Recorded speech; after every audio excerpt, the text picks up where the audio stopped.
He's sleeping with the fishes. See.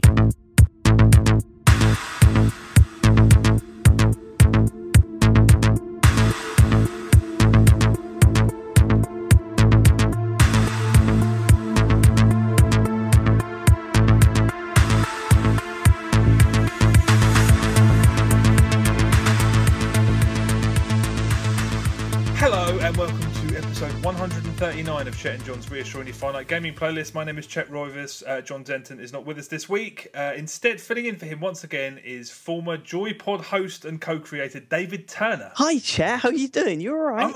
I'm right, mate. Good, let's podcast. Okay. We are going to go through two top 10 lists. The 10 games we've been playing over the past 7 days. The number 10s are the games we've been playing the least. The number 1s are the games we've been playing the most. That's it, John. Dave, I called you John last time as well. So Dave, and I didn't let's pick you go. up on it, so I think I should pick you up on this time. Yeah, I'm sorry about that. Hello, I'm Dave. My number 10 is a game that you may have heard of called Spelunky. It was the free game last month, I think, on PSN, and it's okay. You go into these games with such high expectations when people rave about them, and I went into it, slightly open-minded. I wanted to give it a chance, but it just failed to grab me.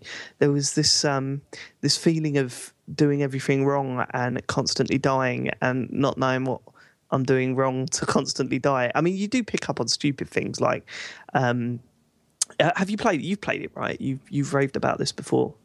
No, John's the one who talked about it. I was going to play it this week, but I watched you play it on Twitch, and it put me right off. Yeah, it was like there's these traps that fire arrows. That's probably your first real task to get over. And the cool thing is that they're just part of the scenery, but they're really obvious. And you'll do stupid things like I'll just jump down there and then get hit by an arrow and then see the trap, and you're like, oh, of course I'm dead. What an idiot! I should have scoped out the surroundings or whatever. And that's pretty fun for the first few times that you die, and then it just turns into like ultimate frustration. I think I've got to adapt the way I'm playing to appreciate the game, but I haven't got the patience to do it at the moment. It's just getting me irate and pissing me off. I managed to get to the second world, the forest, and people said that was a good thing. I did that quite quickly, and I unlocked the shortcut to the forest, which again people said, that's you did that pretty quickly, and that's pretty cool, and that sort of encouraged me a little bit. But I just can't get past that fucking forest, man. There's so many enemies there. I just kind of think. I think the gameplay is quite mechanical and stilted, and sometimes that can work in its favour, and it clearly does work in its favour because it's got so many fans or whatever. But I just can't wrap my head around it, and if I had a little bit more time, and if everything didn't come out this month, then I probably would have learnt the mechanics of it and really pushed through. But right now, it's just not grabbed me, and it feels like I'm missing out on something.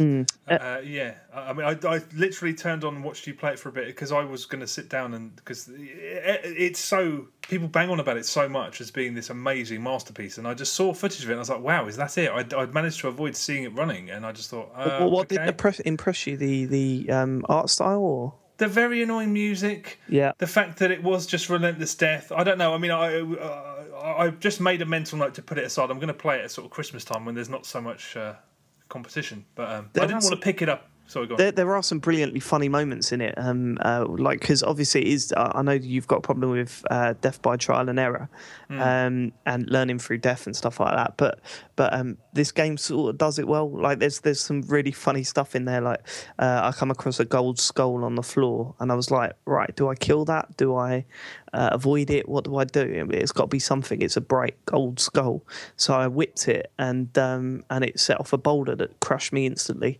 and it just made me laugh. Like that sort of stuff is funny. So from then on, I just knew that never really whip that unless you want to open up, unless you're expecting it, because you can use that to your advantage. You can whip the skull and use the boulder to break down some of the landscape and create shortcuts and stuff. And I like all that stuff, but it's the mechanics that's not really sort of grabbing me at the moment. It's a little bit too stilted. But I'm sure I'll return to it next year when I'm sitting there going, oh, I've got nothing to play, sitting on my mountain of games and crying. Yeah. Does that ever happen anymore? I've got nothing to play. It doesn't happen absolutely. Anymore, What's wrong with your memory? There was about like the start of this year was fucking dry. Like, was it? Yeah. Don't you remember? Do you not remember, Chet? This was not long ago. We were all sitting here going, wow, what's the next thing coming out? Oh, nothing. There is nothing coming out. Okay. All right. Well, I'll go. But that's how I played, through some older games and sort of caught up with a few things. But, there's always a dry patch, especially just after. I mean, there's a few delayed games coming out at the start of next year, and that'll be fun. But there'll definitely be a time where you're just going, oh, fucking hell, I can't fill my list of 10. Okay. All right. Well, I look forward to that day because I could. Yeah, exactly. All right, my number 10 is a game called Toybox Turbos on the Xbox 360. This is an Xbox Live Arcade game from Codemasters. It's published by Codemasters and developed by them also, and it's a top-down tabletop racing game that is basically... I read about this, yeah. It's kind of like Micro Machines. It's a Micro Machines sequel and everything other than name. I only did the free trial, but it seems pretty good. It's very modest, has clearly been made sort of on the cheap, but I raced 4 tracks or so, felt nice, responsive, felt suitably Micro Machinesy. The tracks were quite cool. You're sort of bobbing around gas hobs and blenders in the kitchen, and then there's cupcakes and slippery puddles of milk on the dinner table. It's Micro Machines, but there was also this surprisingly Moorish game type where you were just overtaking buses within a time limit, but as soon as you overtook them, they'd explode. And the tracks are quite narrow, so you have to be driving quite well to succeed. I enjoyed that mode so much I just hit retry as soon as I'd done it, so hopefully that features quite a bit. So yeah, it's really not bad, or so it seems. I mean, I don't think there's masses of content, and it's £12. Has it got online play? It has got online, and you can race locally with 4 players also. So it's definitely worth a look if you've been crying out for a Micro Machines remake. I mean, I personally doubt I'll play it because all of my friends, without exception, have now moved on. Like, once a new generation arrives, they're gone. Well, this is what I was going to ask, because I'm incredibly lucky to have a next gen console. I find it strange that they would bring it out on the Xbox 360 and not, sort of push it onto the Xbox One. So, especially with the online play, because that's gone from a game that I might try out, because I love a bit of Micro Machines, and online player just, if that would just be perfect. But instead, it's on the 360, and I'm not playing that. Who do you think I am? I'm not playing with my 360 anymore. It might come to the other machines because it's quite slick for what it is. I mean, although it's cheap, it's it all works very well and it looks quite sort of shiny and nice. I'm sure it wouldn't look that out of place on like PS4 or Xbox One. So I don't know. Maybe the idea was to release it on the 360, get as much cash as possible, and then try and put it on PS Plus or games with gold. Maybe that's the plan there. That would actually make a lot of sense. But as we all know, that these developers, they don't make that much sense too often, do they? So that's very true. But if that was on PS Plus, man, that would get quite a few players, I think. Well, there are a couple of variations on Vita, so I mean, it's not a genre that people are crying out so much on. Oh, I don't know. Yeah. This does feel like a Micro Machines game. It even looks like one. So this is a lot more. And, who knows how many of the original team are still there, but this is from the people that made those games originally. So why wouldn't they use the Micro Machines name? I don't know. John and I had this conversation about a year ago. I don't know where that license is. Do they even still make those toys? I've got no idea. Yeah, I forgot it was toys, wasn't it? I don't know. I should know, shouldn't I? But I don't.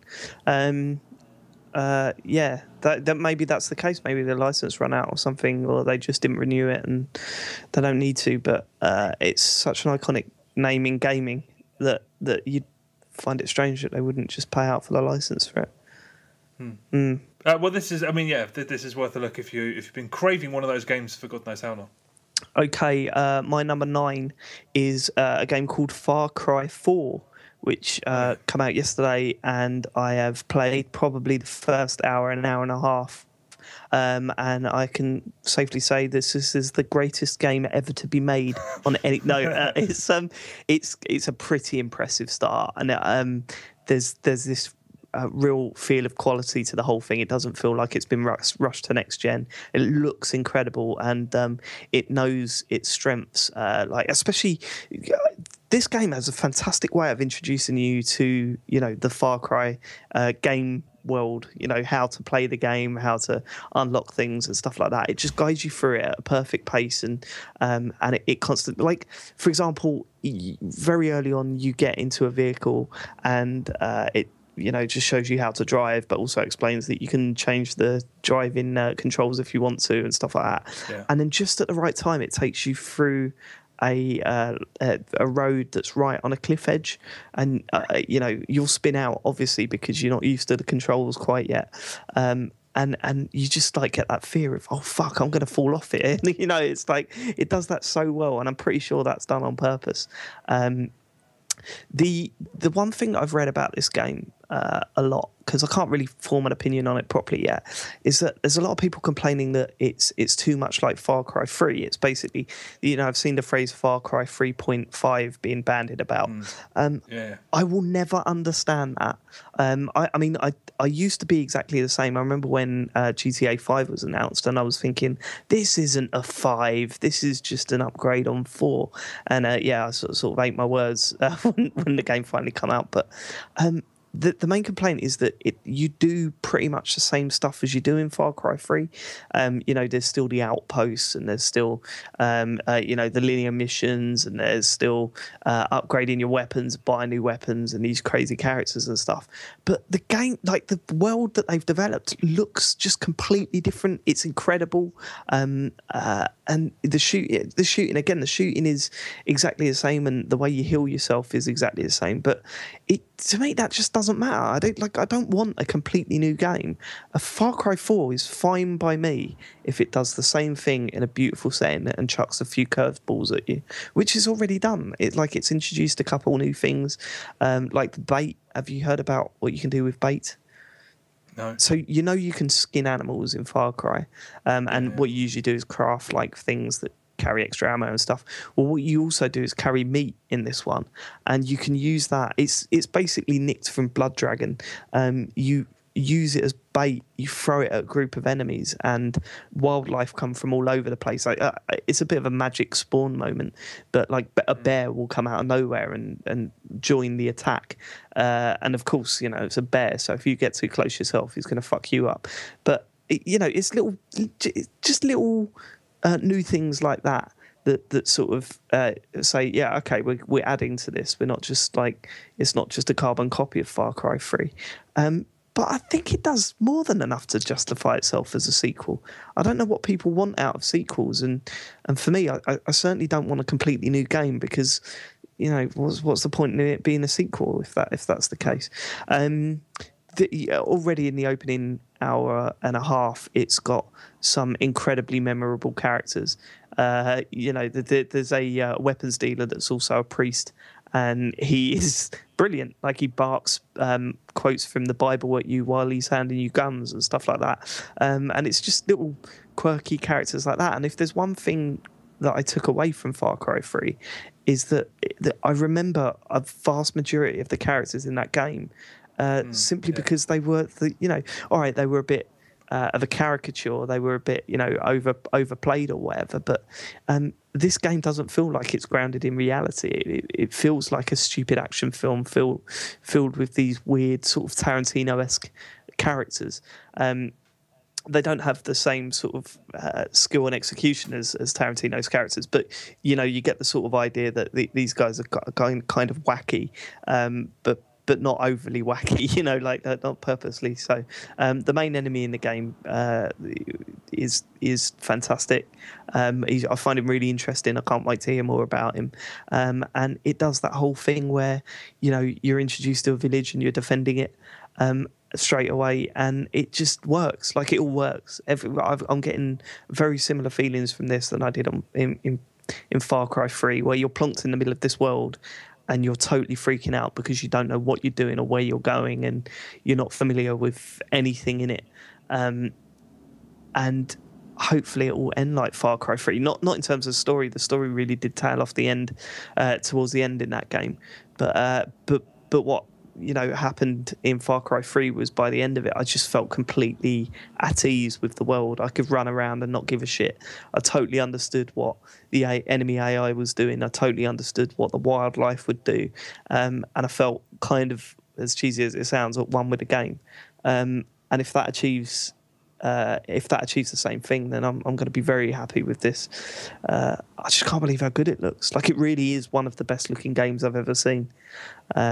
It's got like these amazing lighting effects everywhere, and it does wind like we were promised Watch Dogs would do. That first trailer we saw of Watch Dogs where he's crossing the road and you saw the sort of trash blow across the floor. Vaguely. Yeah, it was that was the sort of impressive thing. That the gust of wind blew some litter across the floor, and his coat sort of went with the wind as well. Well, there's a very similar moment that's actually in this game, and not a fucking gameplay demo thing, where you're walking up the side of a cliff and there's a bunting either side, and that just sways with the wind perfectly, and then the trees go, and you just think, wow, this place is alive. It really is. And the other thing I liked about Far Cry, and it's amplified in this, they're doing a lot more of it by the looks of it, is that there's something always going on around you. So I got onto a hang glider and I could hear people crying for help down below me. I could see animals sort of just interacting with each other in whatever way they were, designed to. And I could see enemy convoys coming in and out of outposts and stuff, and I was like, yeah, this is working. And as Ubisoft, their games are really similar recently, but this feels like this is the sort of the showcase game that everything else is based around, and although other games try and mimic it within that publisher, this is the sort of the landmark title that they want to push, and I'm really excited to play it more. So I can't ask for more than that. I can't remember a better intro to a game for a long time, to be quite honest with you. So I'm really excited now. Good. You've not played it, have you? I've got it on Xbox One, but I don't know when I'm going to have time to play it. I'd like to save it for like over Christmas or something like that, but I doubt you're not going to be able to. You're going to boot it up. You're going to play the opening hour and just go, oh yeah, this is why I like this series. And within a few hours, you're going to be all in. No, I'm certain of that. I mean, I'm quite happy with Far Cry 3.5 as well. I mean, I suppose the reason people get quite upset is that the 3 Far Cry games are actually quite different. So if this is sort of aping the third one a bit too slavishly, I guess that's why people might be a bit disappointed. But that's all I want. I always intended to play through Far Cry 3 again, but I didn't. So I can't wait. What does Far Cry 3.5 even mean? What I don't get what this... Well, there's... I mean, I'll talk about a game later that's basically something 0.5. So it's just that they've clearly taken the shell of what worked and all of the systems and stuff, and then they're just sort of giving it a little bit of a shake-up. But it's fundamentally, I suppose, the suggestion is that it's the same game underneath. Yeah, and I mean, there was... I did get that feeling of, oh, yeah, I've done this before. But it's not like Far Cry 3 come out at the start of the year or the end of last year. It's been a while, so I'm happy to return to that sort of world. I'm happy to return to those mechanics and really happy to just sit through another Far Cry game. It's, as I said, it's not like Call of Duty and they're coming out every year. And they've clearly put a lot of work in. So, maybe after playing this for a fair few hours, go back to Far Cry 3 and go, oh yeah, no, this is where the work's gone. Because, I always find it better to go back and review how far a series has come rather than just play the new game and say, oh, it's exactly the same. Because, perspective's wrong. Yeah, well, I mean, I'm happy with it just exactly the same. So I'm hoping to love it, but I'll speak about it in due course, if you know what I mean. Yeah, I know exactly what you mean, Chet. Good. All right. Well, my number 9 is Alien Isolation Lost Survivor, which is another piece of DLC that was initially exclusive to people who pre-ordered the game, but is now available for a couple of pounds, £2 something, I think. I spoke about Crew Expendable a couple of weeks ago, and this is a similar length to that, so about 15 minutes, but it's much better, and that's largely because it plays very, very directly to the strengths of the main game, and it basically has you reenacting the sort of final stretch of Alien, the film. And And flamethrower fuel, which was all over Crew Expendable, they basically gave you too much of it, is in extremely short supply. And for most people, it's basically not there because it's so well hidden. So most people will play through it without realising they have access to a flamethrower. There are loads of audio cues from the films, and there are no weapons aside from the flamethrower if you find it, or hiding places.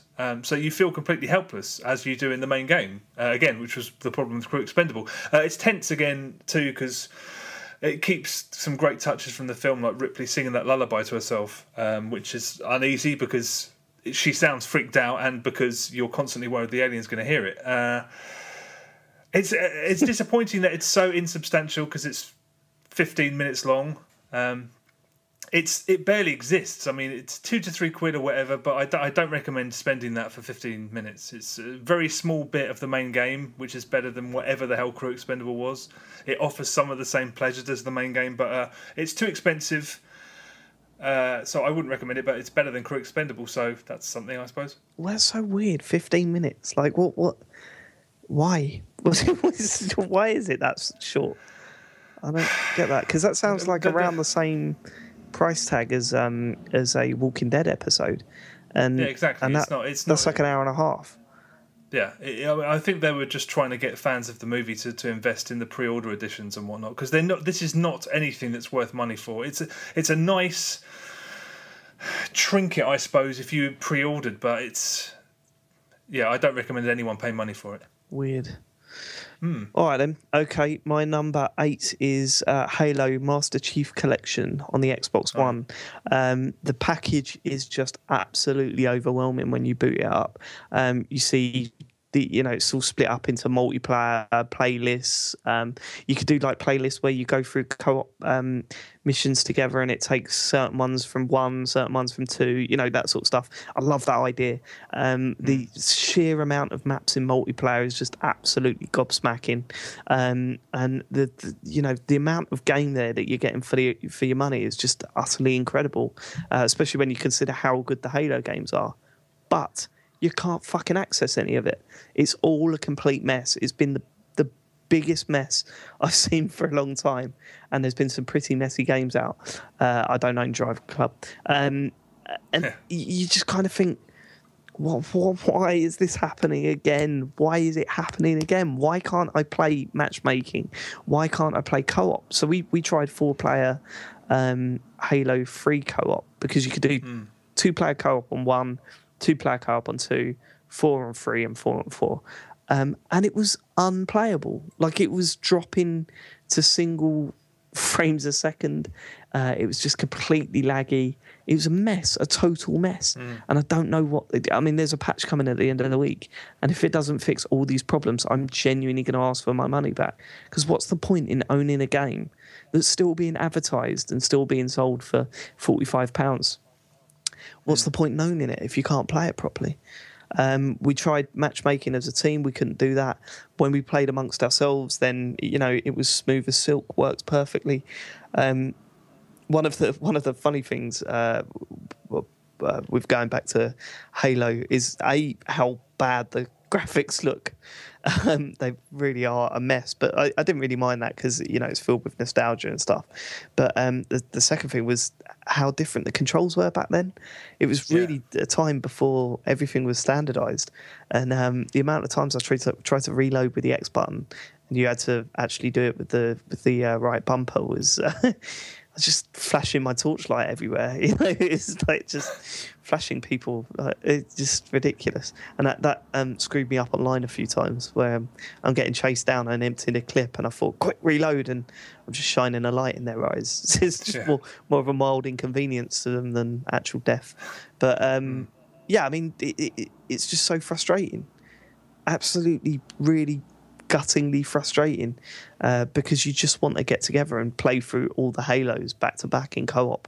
I played a little bit of Halo 1 with our friend Jay, and even that was laggy for me. It was fine for him, but it wasn't anywhere near as bad as Halo 3 was, but it was still noticeably laggy. Like I would push right on my stick, and there would be a microsecond of lag between me pushing it and Master Chief turning, and it was just like, I shouldn't have to deal with this.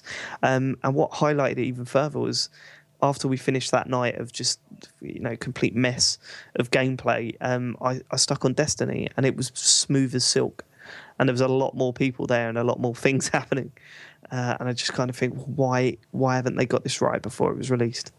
They're trying. The patch is coming. If it doesn't work for both matchmaking and co-op, though, then I think I'm out. Yeah, it's pretty shocking, really. I mean, I bought it. I wasn't going to, but I couldn't resist just having that permanently on my Xbox One. I love the way it's presented. It looks like a really, really lovely, like a DVD box set or something, where everything's laid out so well. The menu's just so lovely, and I love the way it looks. But yeah, Halo 3 on 4-player co-op played the way I remember it playing for the first year of its release, because me and some friends constantly tried to do it, and Bungie were like, we're working on it, but it always ran like that. It was unplayable, and like you said, it's completely unforgivable when you can turn on Destiny and it can look like that and run perfectly. It's and I don't trust 343 Industries, I have to say, because I spoke about this way back when, but when they brought out the first Halo remix on 360, it was unplayable on co-op then also, and they kept saying we're working on it, a fix is coming, and then they gradually stopped replying to those messages on their forums, and they were just like hyping Halo 4. So as far as I'm aware, it never got fixed. So whether they're going to, I don't think they can put us down. This is on a much bigger scale than a remake of the first Halo, but yeah, it's quite annoying. I did have a couple of games on matchmaking on my own, because you can play it if you just go into matchmaking on your own, and it was great. The Halo 2 maps was just like, it looks great, it feels good. Although going between like 5 or 6 different first-person shooters is starting to sort of take its toll now, because all those different control schemes are just, it's too much. Well, it's more that you can get by when it's, say, going from COD to Titanfall, but you can't when playing anything else and going to this, because it's it's so dated now that all the controls are all over the place, and you just think, oh yeah, shit, man, this is a different time. This really is a different time. It's like going back, and I used to be so good at time splitters. I used to be able to just run around, and my aim was brilliant, and bringing up that little crosshair just seemed so natural to me. I went back and tried to play it, I think it was last year, and I was just, this is totally unplayable. It's just a mess. Why have I got to aim by holding down a button? Like, I don't. It's crazy how far we've come and how standardized everything's got. And going back just highlights how good and slick first-person shooters are now in terms of controls. I still think it's got the magic, though. Some of the games I had, although there are people playing Halo 2 online on the Master Chief Collection that clearly either never stopped playing Halo, or it's just all come back to them instantly, because we were getting annihilated by people who just. Yeah, freakish. So hopefully I don't run into those people anymore when it works, if it works. The thing with Halo with me, and you didn't enjoy this, but it was what we did when we were growing up was literally try and come up with rules ourselves, especially with Halo 1, because it didn't have all the attack defend stuff on it, and it didn't have half the game modes that Halo 2 did. So we would spend so much time tinkering with settings and fucking around and trying to get game modes working, and sort of creating a sort of playlist of these custom game modes that we did, and just going back and trying them again has been just so much fun. A little bit of Noshi and Rat Race, Rockets on Board in Action. It all come back to me straight away, and I was like, yeah, this is why I love this game. It's a lot of fun, but don't work, man. Does not work. And when it does work, some mugs make us play. What was that we played? Board in Action, Rockets. It was amazing. You were the only one moaning about it. I don't know what was the matter with you. And 4 players running around a massive map that looks like it was made in Forge in 2 seconds, shooting rockets. I thought it was pony, but what can you do? What can you do? Well, I'll tell you what you can do. You can put your pad down and walk off like you did for half. Start crying in the corner. Yeah, that's right.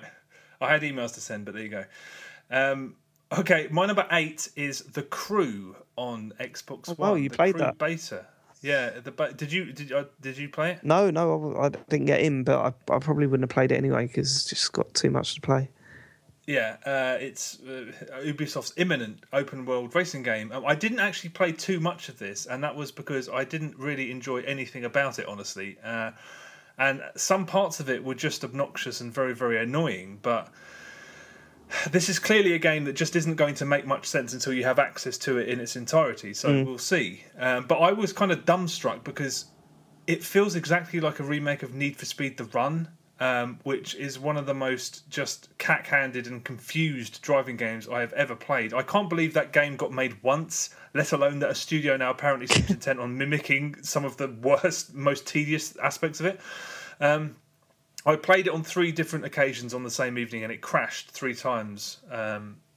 And this may have been because you were given full access to the game's map, because the whole of the USA, well, it's not the whole of the USA, but it's sort of joins the dots between a load of the major cities. But the playable missions are only in one district. So I don't know. The huge size of it is impressive, but it's not very pretty. It does look like something that's been souped up from a 360 PS3 game, and not souped up that brilliantly either. It's set in this incredibly tedious movie universe where it's just Need for Speed The Run again. You're this criminal and there's this sort of really tough female FBI agent and you go undercover to avoid jail while giving her information. It's just a really poor action movie, Fast and the Furious style race events, a really stupid hierarchy of this road crew that you're trying to join, and you have interactions with the mafia, and it's just really, really, really dull and really stupid. And the missions are just like someone will call you up and say, hey, I need a delivery, and you go there and you deliver something, and then they'll say, hey, we've got to intimidate this guy, so let's go and ram his car a load of times. So you go and do that, and then there's this point where this guy calls you and he goes, hey, the cops are after me, come and get me. So you go to his house, which is surrounded by police. He runs out, jumps in, and then you drive off, which is, it's just really stupid. And it is a game that people are going to want to play with friends. So I suppose one thing that's good about it is the matchmaking system's been kind of modelled on the one in GTA 5. So you send pings out to people in the world and they can accept them from this little sub-menu. But the main problem that I had with the game is that the cars are just not much fun to drive until you've levelled them up. Everything starts out controlling like a muscle car. So you're managing really cars that all have really heavy rears and they're hard to sort of maintain control of. But you earn points and XP pretty quickly so you can upgrade cars. I don't think that's going to be a massive annoyance in the long term, but it's so fast. It's like Call of Duty. There's a whiff of Call of Duty about the way you level up. It's fast, so that will actually probably end up working quite nicely. There's a sort of take on Need for Speed's auto-log system. This is Need for Speed to the letter. It's a Need for Speed The Run rip-off. It's weird because I've seen a lot of people complaining about this game when they first started playing it on Twitter, and then followed by days of them taking screenshots of different locations they've gone to. Yeah, so I think it's probably a slow burn. Once you get over the shock of the graphics and everything, then there might be a game there. And I like the idea that it's another Ubisoft game, and there's that running joke that all the little bits and pieces and side quests and stuff are all the same across all their games, and the fact that there's radio towers to unlock areas of the map or to make areas of the map visible in this is quite funny, because if I get this right, you just ram into them with your car. I think that's correct, yeah. And people were complaining about that, and I was just thinking, no, that's clearly a joke. That's clearly them joking.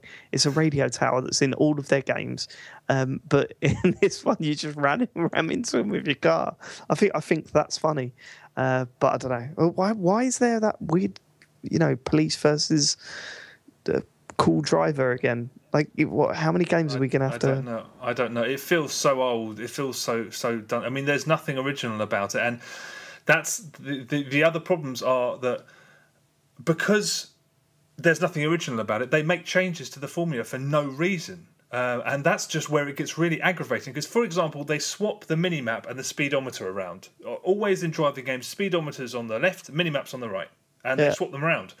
All that means is you keep looking down in the wrong place. It's like, why change it? There's no reason to change it. If your only response to why change it is, well, why not change it? You're just scrambling for things to invoke freshness, because there's nothing fresh about the game at all.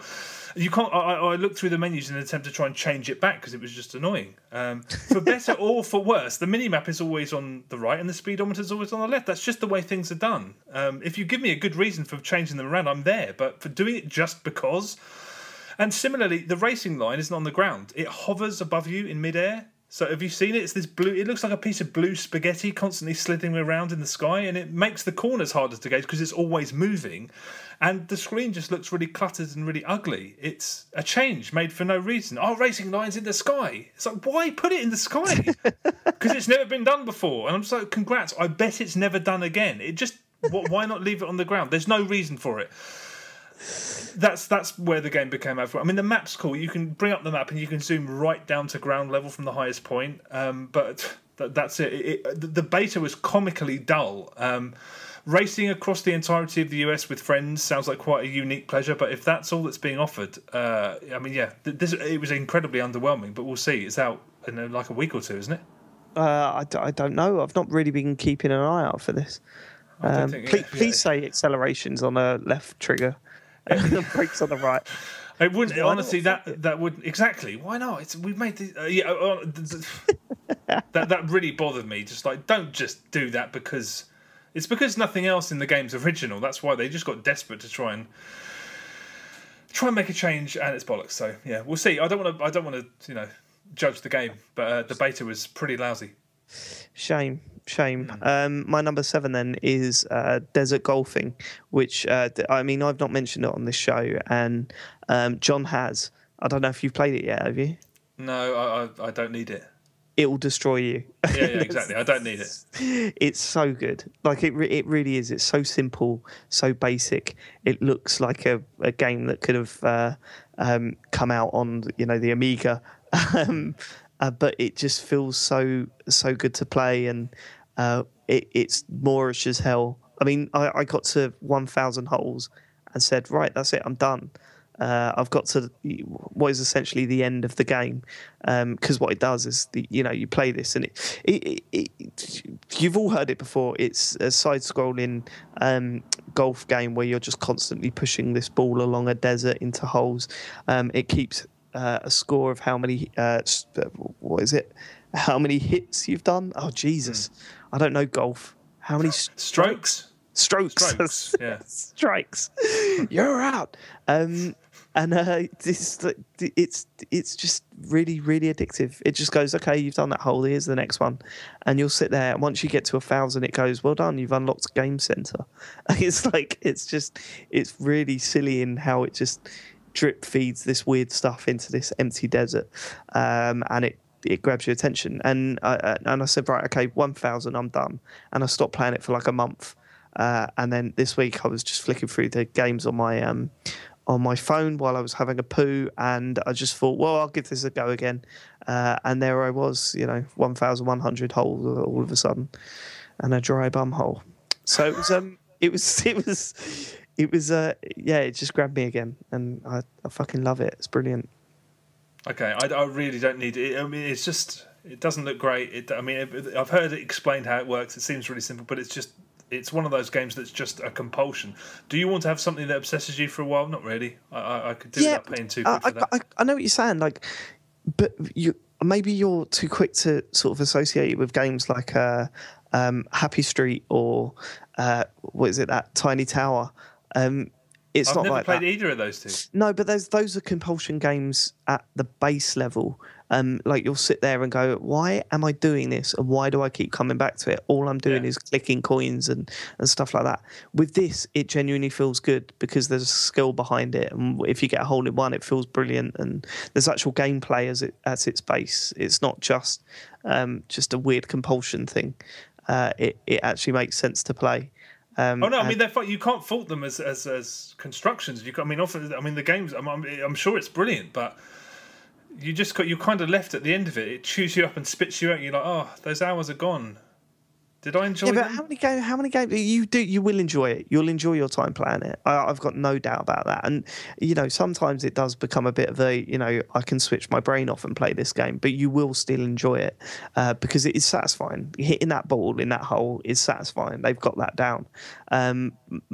Playing with the mechanics, and I've said mechanics a lot in this, sorry, but playing with how the game works and understanding how it works and manipulating it. It feels satisfying. So it's not really it's not just some weird addiction thing. There's an actual gameplay element behind it all that is actually genuinely enjoyable to play with. But I know it's enjoyable. I don't. I maybe I've explained it badly. I don't know. I mean, when you hear stories about that guy who had like 500 million, he got to the 500 billionth level, hoping that something would happen. It's just like I don't know. Games like that, I'm trying to sort of just. Yeah, I think what might worry you a little bit is the fact that there's no end, and that's when you kind of think, well, I'm getting no satisfaction out of finishing it.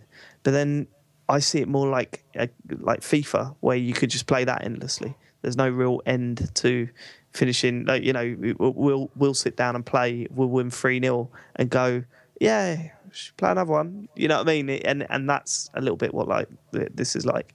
It's like you'll hit a ball in a hole in one, and you'll go, that feels brilliant. I'll do another one. Yeah. So there's no real sort of cut off, but I don't really mind that. That hasn't bothered me at all. Okay, yeah, I don't know. My attitude towards games like that these days is quite weird. So I don't know. I'd like to try it. I mean, there's so much has been written about it. I read a couple of articles about it that were really interesting a little while ago. So I don't know. Maybe it's like £2, isn't it? Yeah, I think so. But I spent so much time on it. It seems crazy for £2. Weird. All right. Well, maybe one day. Okay, well, my number 7 is Battlefield 4 Last Stand, which is the final batch of Battlefield Premium DLC for Battlefield 4. It came out yesterday. I played it briefly today. I did intend to play it for considerably longer than I did. I only played on 2 of the maps on 2 different gameplay modes, but yeah, that was it. I'll be honest, it wasn't as much of a pleasure to go back to Battlefield as I thought it would be. It just feels old now, and there's always a time and a place for Battlefield, but that time is not now. There's Titanfall, Destiny, the new COD, Halo. I'd rather have played any of those just because this felt like... Yeah, I don't know. I'll dip back into it with other people next week and talk about it then. But yeah, I mean, this DLC, unlike in other premium updates, there's no new gameplay mode, but that's fine because there's already too many, arguably. But the maps, what I've played, just feel like DICE are kind of repeating themselves a little bit. The first one was called Giants of Corellia, I think it was called Giants of Corellia, yeah. Which was a pretty dull, sort of snowy mountainside military base, or what looks like a military base. And at one side, there's this large structure that looks quite a bit like the Operation Locker prison from the main game, and... There's also a train line running through the whole level, and that has an objective in the middle of it, and that's reminiscent of Golmwood Railway, again, from the main game. I mean, it could be great, but after a couple of games, I was like, meh. And the other one I played was Operation White House, which just looks like a futuristic James Bond villain's lair, and there's all these dome sort of structures on the sidelines of this snow. It's just snowy mountain again. It's all overground, and again, it feels like the outdoor section of Operation Locker rather than a new map. And the weird thing is that there's loads of huts and tents and little indoor spaces scattered all over the map, but you can't access them. The doors are like welded shut, so it kind of feels like a COD map. It's strangely low budget as well, because you have all of these little huts that you can't access in any other Battlefield map. You could just walk straight in them and use them, and it would be part of the map. But here you can't. It doesn't really feel so much like a choice as a bit of corner cutting. Again, I could be wrong. I'll play more of all of these. But for the moment, there's just way too much competition. I can't play this with Titanfall and Destiny on the shelf. It just felt old going back to it. There's always a time and a place for Battlefield, but I just went back and thought, yeah, bring on Hardline. But isn't that worrying you about Hardline? If you're feeling like that about going back to Battlefield after such a long time... No, I just think the maps feel like they're built from other maps, and like I said, some of them feel cheaply done. I don't know. I should imagine that the budget that they had to work on for this downloadable content pack is not the same as they had for the first Battlefield DLC. Yeah. So I think it just feels like corner cutting, and there are not a lot of people playing Battlefield 4 on Xbox One. It's just looking at the server browser and looking at the figures, there's really not a lot of people. I think there's less people than there is playing Titanfall, but yeah, I don't know. There's too many great shooters out at the moment, and I played Battlefield for a year more, maybe, but yeah, that game still kind of leaves a sour taste in my mouth. When did it come out? It was this time last year, wasn't it? Yeah, this time last year. More than a year. 6 months maybe, but yeah. Yeah, just with all its problems and stuff, it kind of, put me in a bad mood to start with. And there was a phase where I was playing it constantly and really enjoying it, but it never really got to the heights of Battlefield 3 for me. Never really sort of grabbed me in the same way as that game did. Shame. Another shame. Okay, my number 6 is a game called Football Chairman. I don't know how long it's been out. I'm sure I heard about it a long time ago. It's on the iPhone. It's probably on the Android as well. It is as simple as it gets. You've played like you must have played like a football management game, right? Yeah, I've dabbled. Not really. My thing, it has to be said. Do you realise how? I mean, I'm really into football, and those games to me just, they just seem far too complicated now. For me, anyway. I know that hardcore fans will be thinking, "Shut the hell up! What are you talking about?" And that's fine because the game's not for me; it's for you. But it just seems so intimidating, and I get so frustrated because I'm sitting there going, "Well, why am I losing every week? And is it because I've selected this player to do heading training as opposed to shooting or whatever?"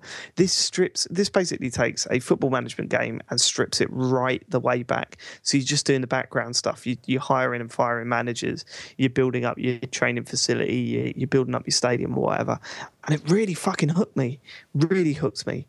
The only problem is I stopped playing it because I get this thing with games, right? Especially games like this, where I think that there might be two things wrong. And once one of these things triggers, I totally lose interest in the game. What one of them is, hold on, the game is pushing me down a path. Like you must have played a lot of New Star Soccer, right? Before I stopped myself from playing it, yeah. Yeah, right. So New Start Soccer was a brilliant game, but then it got to points where I'm just thinking, hold on, I'm suddenly losing when I'm top of the league. Now I'm in the playoffs. Now I've made it to the playoff final, and it's the 90th minute, and it's 2-2, and I've just been given the easiest chance I've ever had to score in the game. This game wants me to win the game in the playoff final and score the winning goal, right? So I kind of thought, well, it's got a hidden narrative, and it's trying to push that on me. And it's like what we talk about when we play FIFA sometimes. You're like, well, we know we're going to lose this game now because we're 2-0 up really early, and everything we're doing is going wrong. Every pass is going to one of their players. Every time we tackle, it pings to one of theirs. And it feels like there's a narrative that the game's following. That annoys me. And this game has a little bit of that, but not as much as New Star Soccer did. But the other thing that switches me off to games, especially text-based ones like this, is that sometimes you feel that maybe it's broken. So you offer wages and you to players, and you've given new deals and blah blah blah. It felt like I got to a point where my wage bill was so high it was ridiculous. So I sold a bunch of players, and then the next game my wage bill was even higher than it was the week before, and I was losing money really quickly. And I was just kind of thinking, well, how can that be when I've got a smaller squad? What's going on? And it just felt like it wasn't adding up properly. That maybe when I was losing players, the game wasn't picking that up, and it was just increasing my wage bill every single week. And by the end of it, the fans were booing me and calling for me to leave and resign. And I wanted to resign, but I couldn't find a resign button. So it was kind of like, okay, so I just start a new game now, do I? Oh, I can't be bothered with this. And this is after putting in about, because you can sit and play for a season in about half an hour tops. And I like that because it's just quick fire, and you can feel yourself progressing as you're hiring the right staff members and you're investing in your youth team and stuff like this. But it either feels broken or fake. And the moment that even sort of triggers in my mind, that's all I can focus on. And I have to stop playing because it just frustrates me. So yeah, I've stopped playing it now. But for a good week or so, I was on it a lot. And I really enjoyed what I played. So, and it's free as well. You can buy like a pro version or a plus version, which includes like European games and stuff like that. But the free version is enough to sort of give you that little fix that you want out of a really stripped back football game, where you're not actually playing the matches. You're just setting stuff up and hoping it all works out. Yeah, it's good. It's good, man. Okay. I'll never play that game. There is something I find very amusing about the word chairman. Why? I don't know why. He's a chairman. I know. He sits up there at the end of the table and he just says, you know, he's like Alan Sugar, just points at people, gets rid of them. It's lovely stuff. Who made that game? Do you know? Nope, no idea. Can't tell you. But yeah, I mean, the cool thing is that, you know, I'm playing the free version, and the only time it ever reminds you that there's a paid version and maybe you should check it out is at the end of every season. It just flashes up with a little notification, not like a phone notification. It's like a screen, because you flick through screens to say, oh, this player's unhappy, this player wants a pay rise, blah, blah, blah. The manager's pissed off with you. And then one of the screens will just say, hey, there's a paid version once a season. That's it. There's no needless in-app purchases or anything. So it's free. You might as well try it out. And if you like it, upgrade. Yeah. Okay. All right. I don't think I'll do that. But no, of course you won't. But yeah, it sounds all right. Yeah, it's pretty fun. Appropriately enough, my number 6 is FIFA 15 on the Xbox One. I don't know if you put it on your list or not. Yeah, it's a lot higher on my list. Okay, I can wait if you like. I put that and PES together. Well, not together, but yeah, higher numbers. Well, Pro Evo's higher on mine. So I mean, I didn't want to talk too much about FIFA. It's become a bit of an obsession recently. But just because I think that patch, the recent patch that EA dropped on this to fix, among many other things, their amazing next-gen goalkeepers. It's probably the most effective all-in-one remedy for a shitload of problems that I've ever seen. There are still issues, like not being able to make subs from the pause menu, which is a big problem. And that weird thing we kept seeing where it wouldn't let me take free kicks. That is the weirdest thing. I've just explained that because it was hilarious.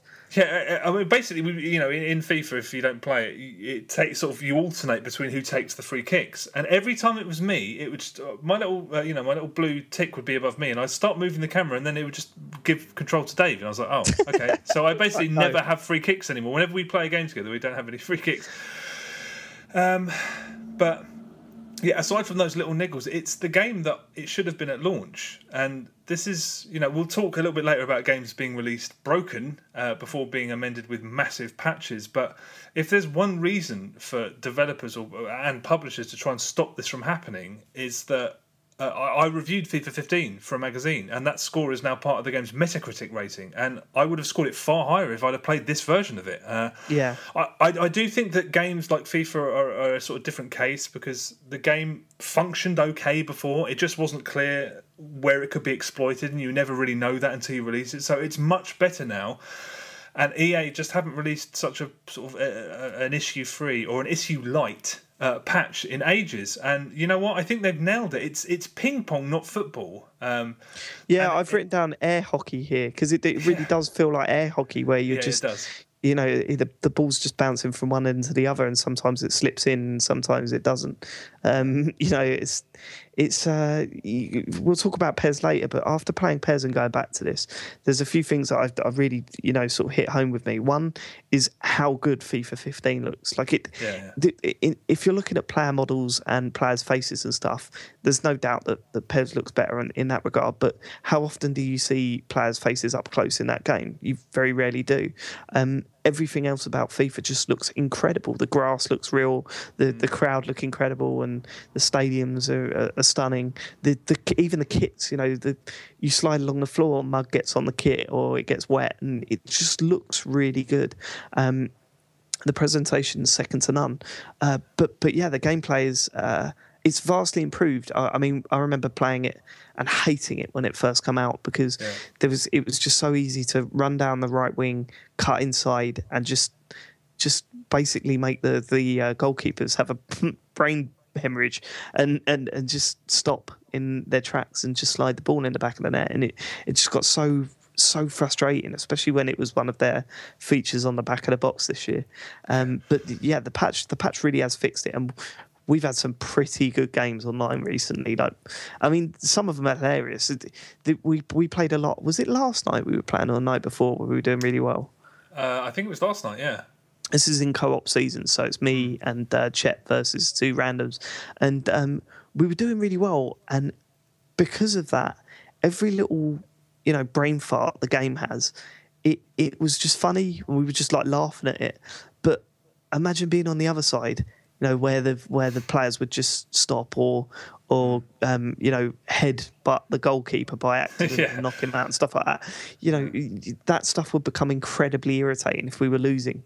It was just fortunate enough that night we were winning, so it was all more funny than anything else. It just doesn't. You described it perfectly. It's a puzzle game for dickheads, and you'll sit there and immediately you'll see people trying to exploit the game. That's the first thing that happens in a game of 2-on-2. You'll see two people. You'll see one person run into the box from the from the kickoff, and the other person try and do a lob through ball straight away just to see if it breaks it. And there's this weird shot that you can do from 40 yards that either hits the bar or goes really close. I've not seen it go in, but everyone keeps trying it, and it just kind of makes you go, oh, whatever. And the ebb and flow of the game as well it seems really false. Like sometimes it will just go, okay, this team's got the rub of the green now. Like we were playing these two guys, and we were just absolutely peppering the goal, and it wasn't going in. Yet the goalkeeper dropped the ball and ran the length of the pitch and put it in the back of the net, and we could just do nothing about it. And you just kind of think, this really takes the shine off what could be a real excellent game. But yeah, I overall I'm not as up on this game as I am previous FIFA games. I must say it's not really. Maybe I'm just tired of that style of play where it is just air hockey, flicking a disc back and forth and hoping it goes in every now and then. And I just wanted something a little bit more substantial, which we now have. I don't think it's ever been more apt to sort of to invoke Battlefield versus COD when comparing Pro Evo to FIFA, because FIFA is the stupidly fast, deliberately empty sports game that just wants to excite you, and that's kind of what COD is for shooters, whereas Battlefield's something that's got a little more to it, and as is the game. I mean, we'll talk about Pro Evo in a bit, but despite the fact that even though FIFA is still a bloody cartoon, I mean, almost every game, in every game, there's at least 4 goals in it that we have. That's pretty much standard. And what was that Belgium game? Was it 6-5? We were 3-0 up and we were cruising, and then all of a sudden the game went, "No, you're done now." And then they went 4-3 up, and then we bought it 5-4, and they won 6-5. And you just kind of thought it was a joke. It was a joke by the end of it, and it was the only blip on a very successful night. That. Yeah, but it's like you said, it still does the FIFA 14 thing of if you go up, you'll tackle them and it will just give the ball back to them, or it will just offer up ridiculous chances to the losing team. But the thing is, right, I understand that's a physics thing. That's not. I don't think that's a mechanical thing. I don't think it's the game going, okay, he can have the ball back now. Oh no, it definitely is. It definitely is that. I don't think it is. I think the thing is when it comes to ball movement and stuff like that, games have now got the big complaint before the ball become a little bit more free in football games was that the ball feels like it's stuck to the player's feet, that it doesn't feel real. It feels like, okay, I'm getting past you and it's going to stick to my feet now, whatever. Now it's completely separate from that. And although it is following, some type of line when you're kicking it and stuff like that, it's still very much more of a free sort of physics-based ball system. And sometimes you're going to get that where the ball sort of bounces off of 2 legs and sort of you find yourself through. It happens in Pro Evolution 2015, but nowhere near enough. And it just... I'm not 100% convinced that that's based on any sort of manipulation. Oh, it definitely. I mean, if you look at every time we go goals up, as soon as it's half time, they're going to start, and then you can bombard them with tackles, and it will just keep giving them the ball back. You keep getting, but that only happens when you're losing. But that's when we're winning. That's what it keeps giving them. And then, to be fair, when we go a goal down, we're like, oh, well, don't worry, the second half, the scales will be tipped in our favour. It's definitely, I would put money on it. It's the same as in FIFA 14. You just realise and you don't win headers, and the game is definitely manipulated towards the losing side. I've got no doubt about that, but I'm not 100% convinced that little tackle problem is part of that. I only ever see that happen when it's the losing team and they're on goal. But I think you only ever notice it when you're in that scenario. No, because it almost always happens like 2 or 3 times on the trot in the same run. Like you're just like, okay, he wants to score. I mean, Jason wants all the times like, hey, he wants to score. I mean, because it doesn't happen that often. For it to happen 3 times on the trot, as it so often does, it just feels really, really cheap. But I like this a lot. I'd be lying if I didn't, if I said that it hadn't had me consistently jumping up off my couch and screaming. I would absolutely love to know what the workings are behind it. How much of it is manipulation, how much of it is actually based on the player doing something right. I'd love to understand how it was put together.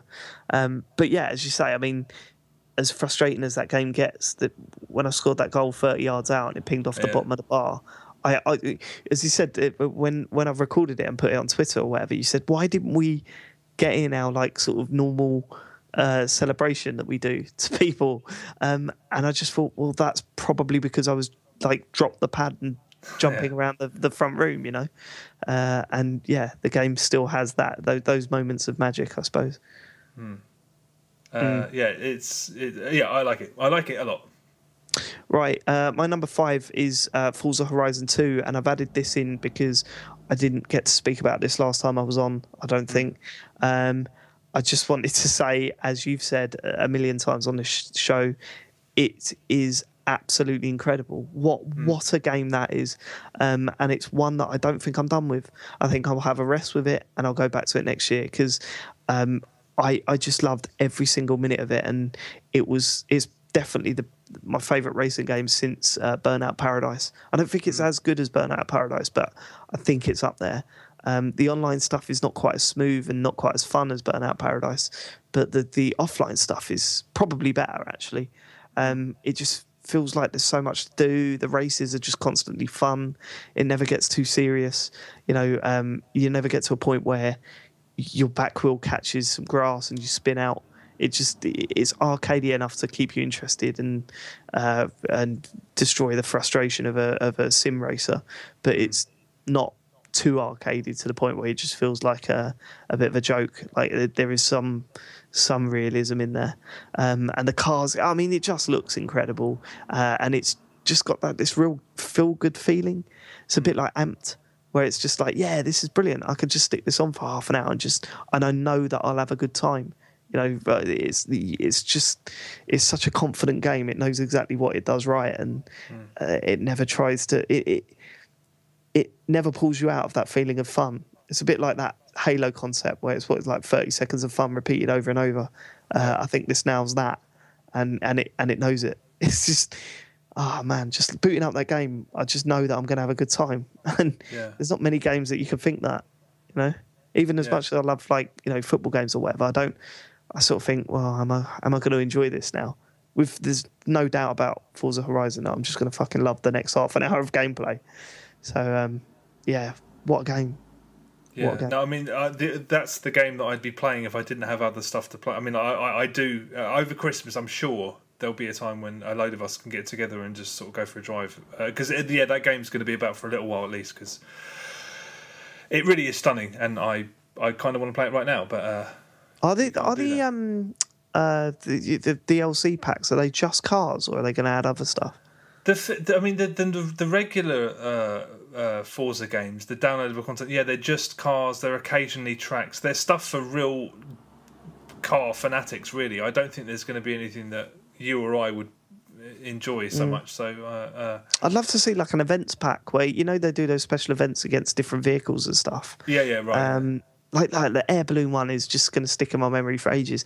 The aircraft one, the aircraft carrier race, that, I don't know what that did to you, but it freaked me out because the sheer scale of the airplane over your head, and it really sort of unnerved me, that, for some weird reason, but in a good way. It just, the massive shadow just completely covering your car as the plane was flying overhead it was daunting. But wouldn't it be brilliant if they just said, okay, there's an events pack and now you're racing a horse or something like that. Let's get wacky with it. There's a dude on a Segway. You've got to try and beat him. Why not? Why the Yeah, fuck not? And I'd be more interested in that than just like more cars, because the game's full of cars anyway. yeah, but to be honest, that's what I mean. The core audience, they just want cars. They just want a million cars, and that's what they buy the season pass. A friend of mine's bought the season pass before the game came out because he knows that he's going to want packs of cars. I don't know why, but there are some weird people in the world. But yeah, I mean, to be honest, there's more than enough content in the game. I haven't thought about anything that could be added. So, but I plan on playing it a hell of a lot over Christmas. So we'll see. We'll see about that. Good. Yeah, Good. very I hope they fun game. do. It's another game where like, I hope they do like sort of. I love it when a game does that sort of time thing where, like, if you play it on Christmas, it suddenly be covered in snow. Yeah. Something like that. That'd just be perfect for that sort of thing, wouldn't it? Yeah, I mean, maybe they will do something like that. I don't know. I mean, yeah, that game is just tremendous. Yeah, it really is. Yeah, a little touch like that wouldn't surprise me at all. So yeah, if you have an Xbox One and you haven't got it, something's wrong with you. And if you're into racing games, then maybe look into an Xbox One now, because it's got an incredible racing game on it. Like really, really good. And I know it sold a lot of, just going from anecdotal evidence, like looking on Twitter and forums and that, a lot of people bought the Xbox One for this, and they've not been disappointed. I can't imagine many people being disappointed with that game, to be honest. It's brilliant. It really is. Okay, my number 5 is a game called #Kill All Zombies on the PlayStation 4. You heard of this? No, sounds like a tweet. Yeah, it's by a Ukrainian studio called Beat Shapers, who I'd never heard of. I think up until now they've created ports by the looks of it. But yeah, this is a PS4 game that I was not looking forward to playing because it is a top-down twin-stick horde-style zombie shooter. And as someone who spent years regularly playing XBLIG demos, I can assure you that I have played more of these than almost anyone on the planet, and I'm done with them. But despite that, surprisingly, although this isn't a finished product, it's pretty damn good. It's out now on PS4, as I said. I think it's about £8 or so, but there's only one gameplay mode, and that's Horde. The other two modes are Flag Defense, I think it was called, and a co-op mode of some kind, which could be great. I mean, but there's no proposed release date. They could show up at any time, so who knows. But there's a very real possibility that this is going to be excellent once the package is complete. Because the Horde mode is standard stuff in which you kill waves of zombies, but it's enlivened by some really, really terrific, clever things. First off, you're constantly dodging cars that fall from the sky, which obviously they can flatten you, but they're explosive, so they're very valuable once they've landed. Second of all, the floor is made up of these hexagonal tiles, and they can raise and lower, so without warning they can back you into a corner suddenly, or they can block areas off, or turn into like pit traps. Or they can save your bacon by putting a wall suddenly between you and some zombies. So that's cool. But the main thing that makes this really fly is the perk system, because every time you level up, you earn a perk. And at first, you level up very quickly. Shoot 3, 4, 5 zombies and you level up. It's that quick. And you can stockpile the perks, or you can use them as they come. And as soon as you decide to press the button to use one, 4 options come up at random, and they're mapped to the face buttons, and you can pick one. Some of them are pretty standard, like a new weapon, or a spell of double XP, or a bit of slow motion. But the other ones, most of them are much more inventive. So you can take a 50-50 gamble on whether you'll get a shitload of XP or just burst into flames and it's game over. Or you can lose your score and start again, but get given the best weapons in your next round. But you have to die, so it's a penalty like that. The hexagons can raise up to give you a spell where you shoot down enemies and you can't be hurt. It's just really inventive. It's occasionally frustrating when you keep getting rubbish perks, but it's worth it when you get a load of great perks just in a little streak. And it ends up feeling like quite an unusual game, and it is fun. I can't recommend it fully because it's not finished. But when those modes drop, this could be really good, especially if the co-op mode is online, because it's not clear whether that's going to be online co-op or just local. But if the co-op mode is as good as the Horde, if it's as good as it possibly can be, I think this might be a real winner. But I can't really recommend anyone buy it yet, because you're not getting a full game for your money, as good as what's there actually surprisingly is. Well, this is it. I mean, I don't want to be all cynical and stuff, because I hate that. But who's buying this game? Like, who's sitting there and going, yeah, I'll buy a zombie twin stick shooter? Like, yeah, I mean, yeah, but that's why it's surprising to me that it's so inventive and it's actually so good. It feels quite fresh, and but I would never have taken a gamble on this in a million years because it looks like a million games that are rubbish and they're all on XPlig. So, but this is so, I don't know if there's a trial, but I was really impressed with what I played. Yeah, it was one to look out for. And, the other mentality people are going to have is, we'll probably be on PS Plus soon. It probably will be, though. That's the thing. That's gutting, really, because someone actually put time and effort into making what seemed like an average game really, really cool. Okay, my number 4 is Call of Duty Advanced Warfare. I'm assuming that's on your list. It's not. I haven't played it this week. Right. So. I had a bit of an opposite effect with this game than you did. Well, not totally, because I did still enjoy the multiplayer, but I'm really enjoying the campaign. I mean, it's embarrassingly linear, but then I wasn't expecting anything else. I would love for Activision to actually inject a little bit of life into any of its characters. I mean, I was looking back over all the previous COD games. I can't remember a single character or what they do.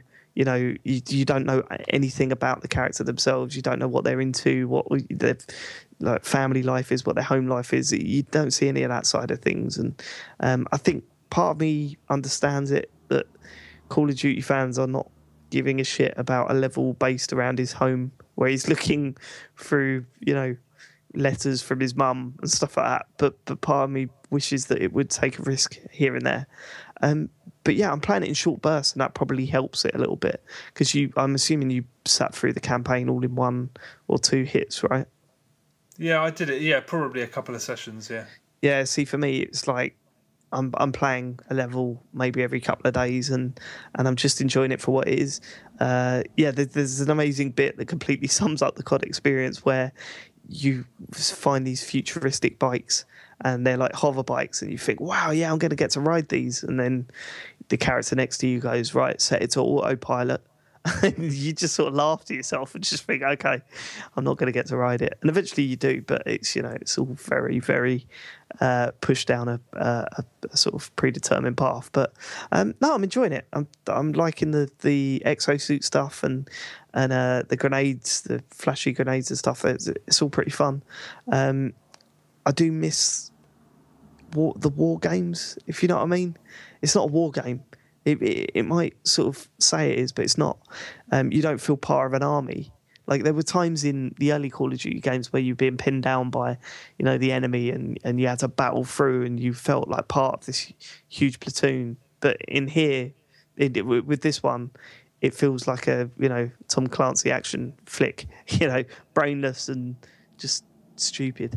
You don't feel part of an army. You feel like an action hero, superhero, and so I miss that kind of that side of the Call of Duty games. But I don't know. I'm enjoying it for what it is, and maybe it's because I've got low expectations for that series as a single player experience. As for the multiplayer, it's brilliant. It's brilliant fun. I mean, it hasn't grabbed me like some of the other first person shooters in my collection have, but it is clearly a step up from COD Ghosts, which I'd never enjoyed at any point. I really like the exosuit stuff. I love the grenade system where you're just firing it from your wrist now. I don't know why, it just feels more fun. And I feel like I'm not constantly dying. I'm getting a few kills in here and there, and just it kind of ironically reminds me of World at War, because I feel that that game in terms of shooting felt like I had a chance every now and then. I wasn't just constantly dying, and this sort of reflects that. But obviously, it doesn't feel too much like it because you're jumping on top of buildings and stuff like that. And I believe, was it you that was saying that it really does highlight how well the Titanfall maps are put together? Because I think some of them. I mean, there's one that's like in a Swiss missile silo or something, and there's just so many like different leveled windows, and you just see people buzzing in and out of windows. I was like, this feels like Titanfall. So I think it felt like that they could have almost come from Titanfall. That level especially. It feels like that to some extent, but with Titanfall, if you make a jump, you know that the windows are perfectly placed for you to land in. They're slightly bigger and they're at the right heights and stuff. But with this, it feels like sometimes you'll jump towards a window and you'll just fall short of it. Or, you're looking at a wall sometimes. And the cool thing about the Titanfall maps is, I don't know if you've noticed that wherever you are, there's always somewhere to run. Like, there's no little dead ends or corners of just where there's like walls or whatever. There's always like a window to jump out of or a corridor to run down, or, you're constantly running. Here, there's a few times where you'll hit a dead end and you're like, oh shit, right, I've got to go back. So it sort of disrupts the flow a little bit, but no, it's not, that's a minor flaw with it. For what I've played, I've really enjoyed it. I just haven't had the time to really sink my teeth into it.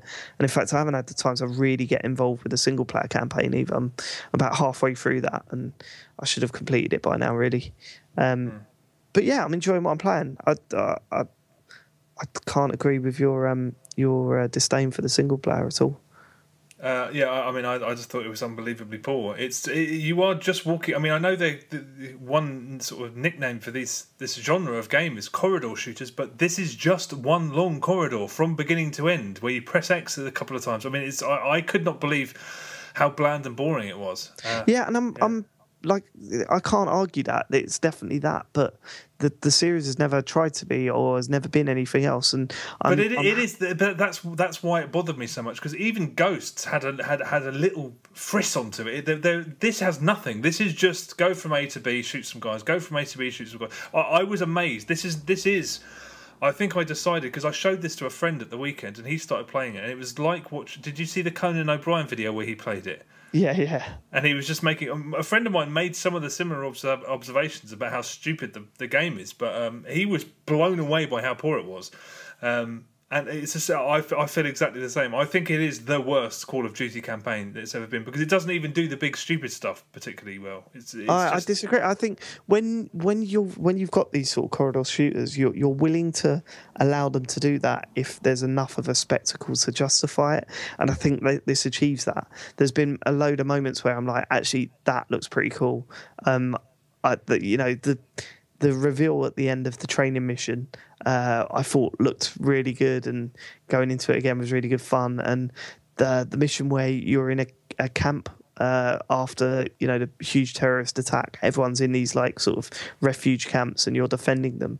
I thought that looked really good, and going to one location, coming back, and I just thought the set pieces justified the linearity of it.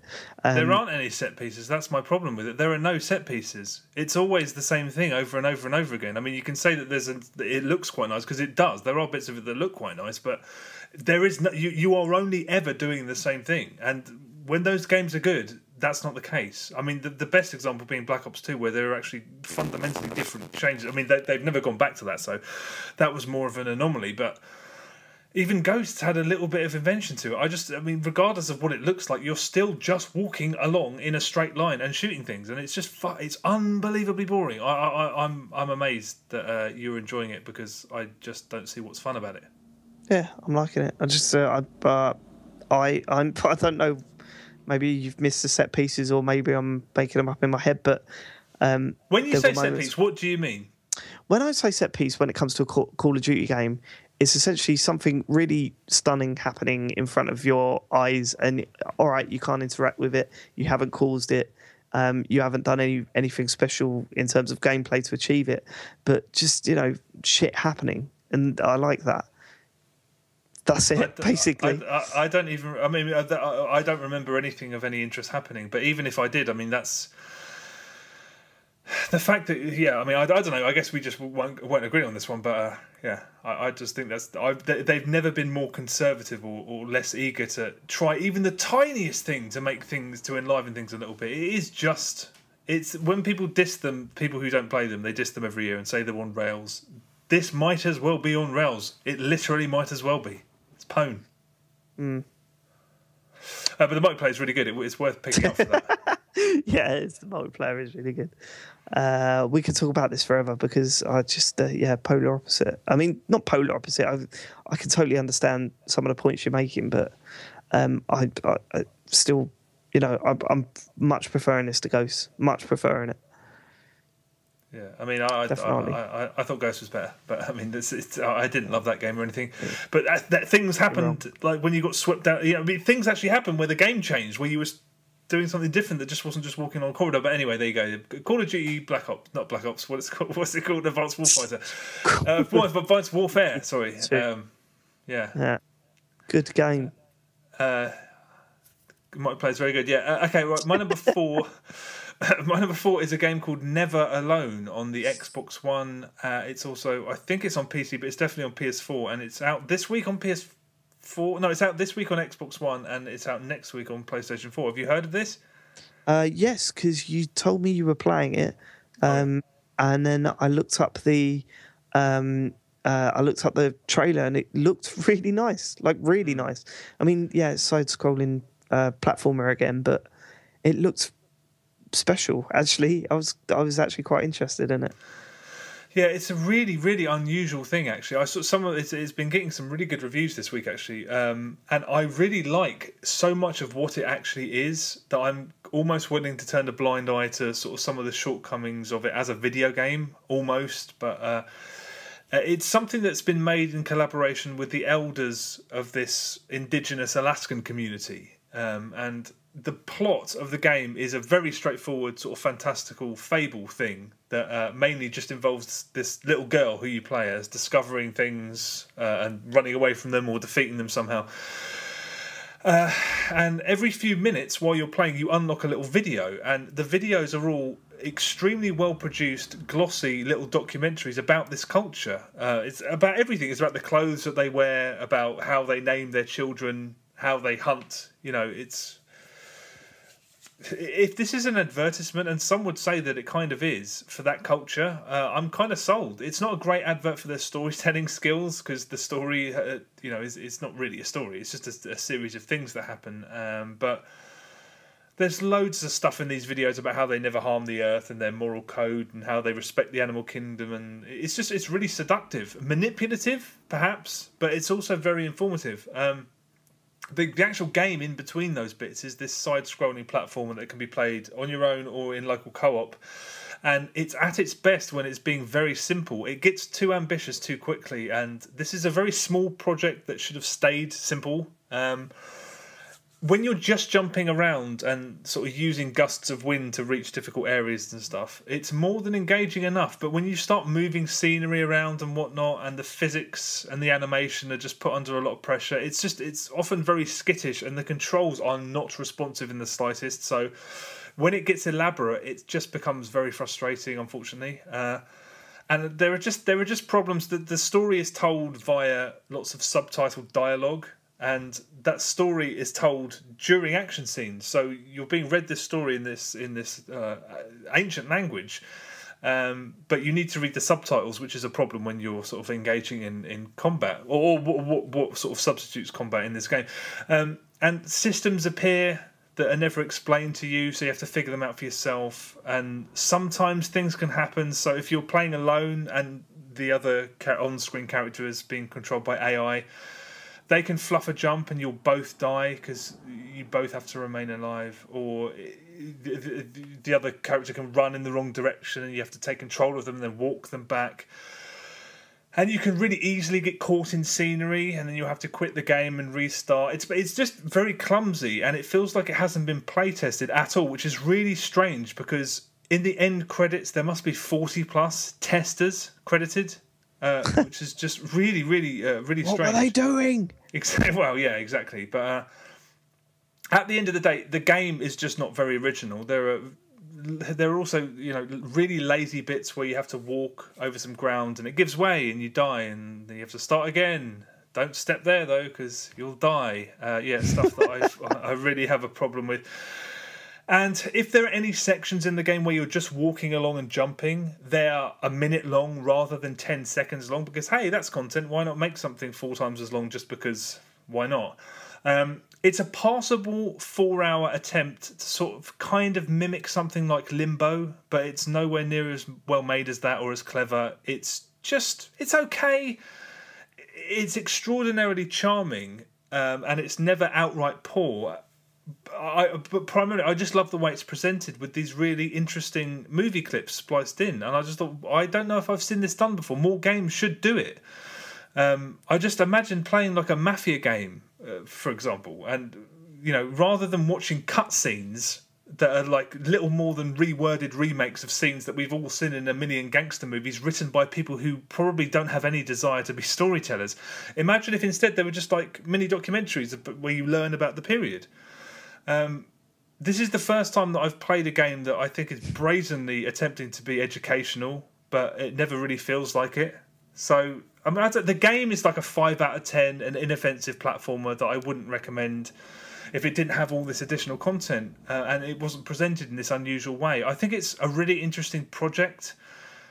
I don't know, I cautiously recommend it, but don't expect a great game. Expect a glossy, episodic documentary with a passable platformer attached to it. It's weird. I'm loath to recommend it because there's so much wrong with the game, but it's completely unique and I don't regret playing it. Sorry to be that guy right about now, but that Mafia game you just described sounded horrible. I just complete a level and then in 1952 in America there was. I was like, oh no, shut up!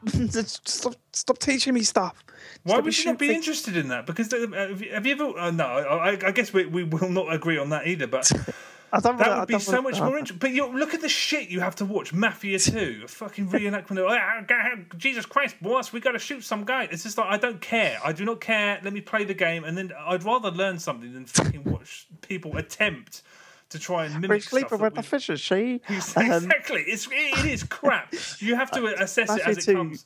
You're talking to the wrong guy. I love Mafia 2. Like I loved Mafia 2 too, and I'm sure when it came out and I reviewed it, I praised the storytelling. But I'd rather walk away from a game that was entertaining as an action game, but also maybe you just described it wrong. Because by the sounds of it, it's just dropping documentaries in the middle of a fucking game. Yeah. And I'm sitting there I'll just flick over to the History Channel if I want to do something like that. Yeah, but if they're the thing is that this is actually ingrained into the game, and it actually feels like it doesn't feel jarring at all to jump between them. I mean, I suppose maybe maybe you play through the whole game and never take up the option to watch one of these little videos. But yeah, well, you got to remember that I'm very ignorant and an arrogant individual. I don't want to. I don't like being taught. But they don't have to be like really. I mean, the thing is, these aren't like, hey, learn this. They've got really sort of manipulative music, and they're just interviews with these people, and they show you a little bit, and it's just interesting. And then you go back to the game, and I don't know. I mean, I think it's a really good idea. I mean, what you're saying about the cutscenes and everything, I totally agree with. But getting something out of a cutscene is not something that happens in video games much. And if they've found like a really cool way of doing that, then that sounds cool.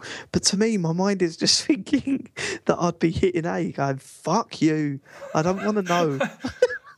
But if they were, I mean, the thing is that the reason this feels so weird because all of those are really well produced. It feels like high end television. So I mean, I'm not saying like just some guys going, "Hey, we asked some guy about some information. Here's some information with some old pictures." I mean, I'm saying well produced, well made, gripping documentary spliced into a game. I would rather have that than.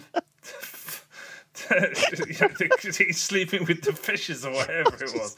I've just got this game in my head where you're playing a new Bioshock game and Louis Theroux just pops up.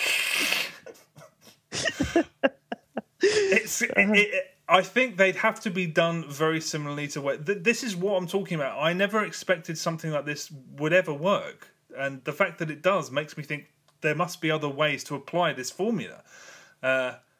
But it's probably something you've got to experience because being told about it, it just sounds really weird. Like, I think the other thing is that the little clips are so short that it's not like you're sitting there going, "Oh God, fucking hell!" Some Eskimos talking about how they're going to catch some fish. The clips are probably.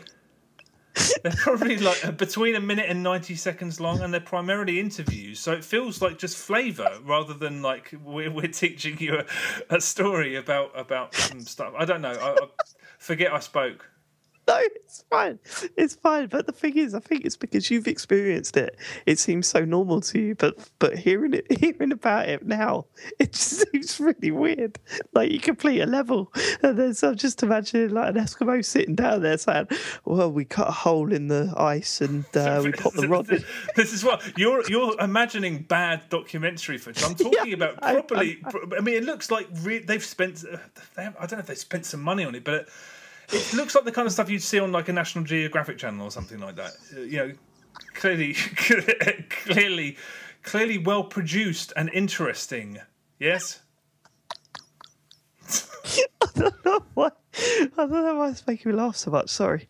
Yeah, but I mean, can you imagine if you were playing your desert golfing and then every 5 levels Nick Faldo came up and went, "Hey, I remember I once took a shot on a green like that.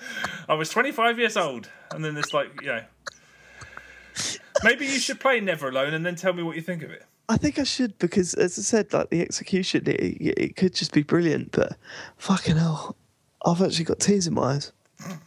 Well, I think you should definitely play it because I mean, maybe this won't work for you at all, and you'll just think it's boring, and you'll keep hammering A. And every time you unlock one of those little videos, you will opt to not play them. But anyway, I don't know. The problem with it is that the game is not amazing. But okay, all right. My number 3 then is FIFA 15, which we've already discussed. But I would like to say that it would be quite good that after every match Ian Wright told us about his first few years at that would be really interesting. No, so we might as well skip over FIFA 15. Go to your number 3. Well, my number 3 is probably your number 2. Yep, Pez. Yeah, Pro Evolution Soccer 2015. Let's get into it then. What do you think of it? Because the reaction I got from you over the headset when we were playing it was not a good one. No, I mean, I think initially I was surprised because there are aspects of the ludicrousness of FIFA that have kind of made their way into this game that I don't remember being in last year's game. So I played a game against somebody and it was 3-3 and it was like a game of FIFA. And every time my opponent was on the counter-attack, he just hoofed the ball and it would go to the other end of the pitch and then he'd score off that. And I was just like, that's just FIFA again. Why are we experiencing things like that? But the other problem I had, which is something I kept noticing when I was playing with you, was that the way that, you know, whenever those algorithms are working to try and determine who runs faster than the other, yeah, the way that the animations react is kind of it felt like I was just being knocked backwards, and I think that's just to do with the animation rather than the game. And I felt really annoying because it felt like I was being restricted when I should be outrunning you, or I thought I should be. It was like sort of knocking you back. I think that's just the animation dealing with that process. But aside, those are the two things that primarily annoyed me, and it was only sort of a initial reaction. But yeah, visually, it's obviously not a patch on FIFA, and anything that isn't sort of on the pitch gameplay, the celebrations, and especially watching the players sing a national anthem. I mean, that is just one of the sketchiest things you've ever seen. But who cares about that stuff? Yeah, I mean, it looks at that, and when you think, wow, this actually looks pretty good, and then you go back to FIFA and you just think, wow, it really doesn't. Like you know, the gap there is unbelievable, and you know, as we say, the presentation, the menu system is just so bad in Pro Evo. The constant flashing up of establishing connections and testing environments and stuff like that, which is doing little more than just pinging things off your router to a server. But you know, they try and dress it up with these weird phrases and stuff. The commentary is just, I mean, it leagues apart. You know, you just get the weird. I mean, it's still doing that thing where it's like, and that is a great goal for Millwall. Like it's just like, it's all that sort of stuff. But when it comes to actually sitting down and playing a game of football, this is just unbeatable at the moment. I mean, I've had more excitement and wow moments in a single game of PES than I have since I started playing FIFA 15, and some of the goals he scored.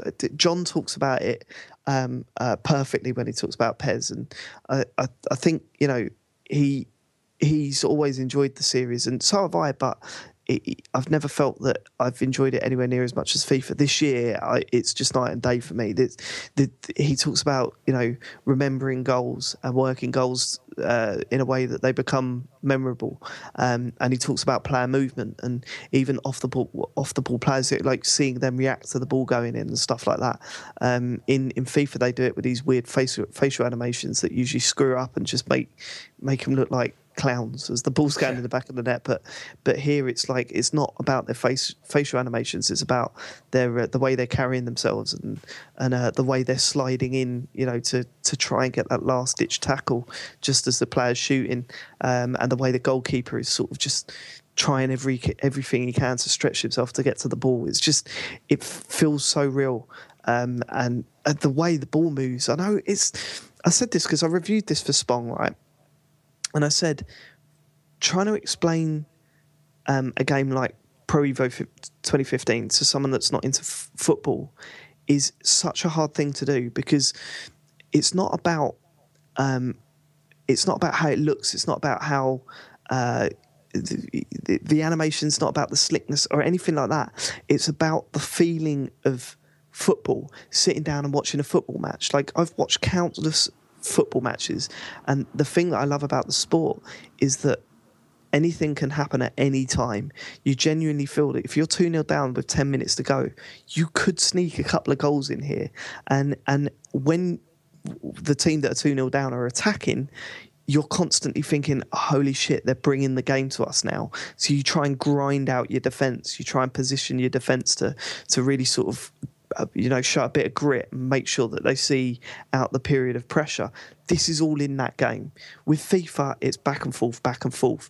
With this, you can build up pressure. You can attack teams, or you can readjust your formation to make sure that you're covering up gaps in your defence and stuff like that.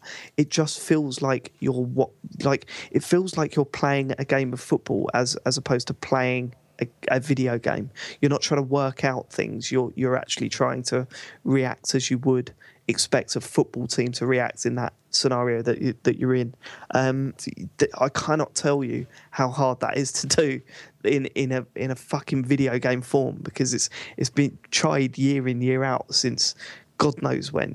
When football games first started coming out, like, it's all about trying to get the emotions of watching a football match, and not so much trying to get the visuals right, or trying to get all these like extra little tweaks in that FIFA does year on year. This just comes out and does it. And I said there are times where, I know, as corny as it sounds, like I could smell the grass that I smelt the first time that I went and watched a live football match, and you'll be cursing out your players because, like, although you're in complete control of them, it just feels as though that player's fucked up, and you get angry at them personally as opposed to yourself for doing something wrong. It just evokes all those feelings that I get from sitting and watching football, and that's a really hard thing to do, and to get that so right is just it's incredible. Like, when it works, it's just incredible. Yeah, and I totally agree. I did have my reservations, but they've kind of dissipated quite a bit now. But yeah, it's a completely different game to FIFA. It's completely different. John and I had a game a few days ago, and it was 0-0, but it was just an absolute thriller. It's not. It doesn't need to push your buttons in the way that FIFA does. And something I really like about it is that your players get really, really exhausted really quickly, because in FIFA I never let go of the run button. Almost, you can run players for the entirety of 90 minutes, and they've still got a little bit of stamina. Whereas if you do that in PES, they've got half time. Sometimes you can have nothing left in the tank at all. So you have to be clever. You have to sort of strategize a little bit, and that's just one indication of how much more thought's involved when you're playing it. I haven't played anywhere near enough of it. I really want to get stuck into it. It's a shame that there isn't a cooperative mode on it, online anyway. That's the stuff that hurts. They've introduced some game modes that are in FIFA. The most notable for me anyway is the online divisions, which is online seasons. But there's two things wrong with it. There's no co-op like there is in FIFA, which is absolutely gutting, because that's how I like playing my football games at the moment. And it doesn't do matchmaking via what team that you're playing. So if you're doing online seasons on FIFA, I like playing as Millwall. So it'll only put me against teams with similar star levels. In PES, I like playing as Millwall, then I'm playing Real Madrid and Barcelona constantly. And you just kind of feel, well, when you lose, it's well, it's not me. It's not what I'm doing wrong. It's just all my players are really underpowered compared to theirs. And Real Madrid are just so overpowered in Pro Evolution Soccer. They always are. Awful. I mean, it's understandable in some respects because the amazing players need to be amazing in the game, but it got to the point where Ronaldo was just flicking the ball in for 40 yards out without even thinking about it, and it just wound me up a little bit. So yeah, it's got its problems, but when you're sitting there playing a friend, or when you're sitting there playing an evenly matched team online, it just feels so good. And even the solo stuff, sitting playing against the computer AI is just perfect. I'm playing like a league mode, and I'm just enjoying every moment of it. I'm not getting thrashed every week. I'm not getting every week, every game. I'm not thrashing someone every game. The balance feels right in difficulty, and the games feel really realistic. It's, as you said last week or last time you were on, sometimes you completely forget that you're playing the computer and not someone else, and that, again, that's just a testament to how much good work has gone into this game. Yeah, I mean, I annoyingly, I don't really have a great amount to say because I feel like John and I have spoken about this so much over the last few weeks that I kind of feel like I've already said it, but it is a much more rewarding and more just technically impressive, not from a visual standpoint, but just the way that the actual fundamental aspects of the game work together. It's a far more impressive video game than FIFA is. I just kind of wish that there was there's things that I wish weren't. Have you tried the rip-off of Ultimate Team? Very briefly, and I had the same reaction to John. I was like, what is going on? Yeah, it doesn't make any sense at all. I'm sure once you wrap your head around it, I mean, I can see it being as addictive as anything else, but and I've seen people react to it really well on Twitter and stuff, and posting pictures of players that they've earned and stuff like that. But right now, it's so confusing, it's unbelievable. I just want to sit down and play football. Yeah, good game. It really is. I mean, it really is. Yeah. And I will say it, but better than FIFA this year. Better than FIFA. It's definitely a better game than FIFA. There's no question. As much as I'm enjoying FIFA at the moment, this is just a different. But I thought that they'd got it very, very right last year as well. So this wasn't a massive surprise to me. But it is. I think they really have done, and the fact that it actually bloody works online is a massive. Yeah, there's still some people complaining that it doesn't. That they're getting booted off a lot, and there's some problems with establishing connections and stuff. But I've not experienced that yet. No, I've had a fair few games online, and I've not had any problems with it. Same here. Yeah. Hopefully it sells a decent number. What's your number 2? My number 2 is Assassin's Creed Rogue on the Xbox 360, but I'm going to talk about it in relation to my number 1, so I'll just bundle those together. Okay, then my number 1 is Des Tiny, which is a game that I thought I was done with. I hit my level 20 cap. I thought, okay, I don't really want to do any of the end game stuff. I don't really understand it. And then I sat down and got completely fucking addicted to it all over again. Just doing patrol missions, doing strike missions. And then they've introduced... then I got into the Crucible, which is something that I really hated about the game because I was underpowered when I first tried it out. And now I can't stop playing it because I'm at a level now where I can compete. And the maps are absolutely incredible, and the gunplay is as satisfying online as it is. Well, it's all online, but competitive multiplayer as it is against the enemies in the single player game. It's a fucking single player. It's not, is it? I keep forgetting that. But yeah, they've introduced this Iron Banner thing with a bunch of new bounties and stuff like that. And we just sat and played it last night for hours. And it feels so good. It feels so good, and it runs so well. And the leveling up is satisfying. The random drops are a bit of a pain, but it's not enough to put me off. I'm currently working on leveling up. I've got a legendary item, and I'm working on leveling that up, and it's pushing me up the levels, and I'm already thinking about my next character and pushing him up to a level where we're at the end game again.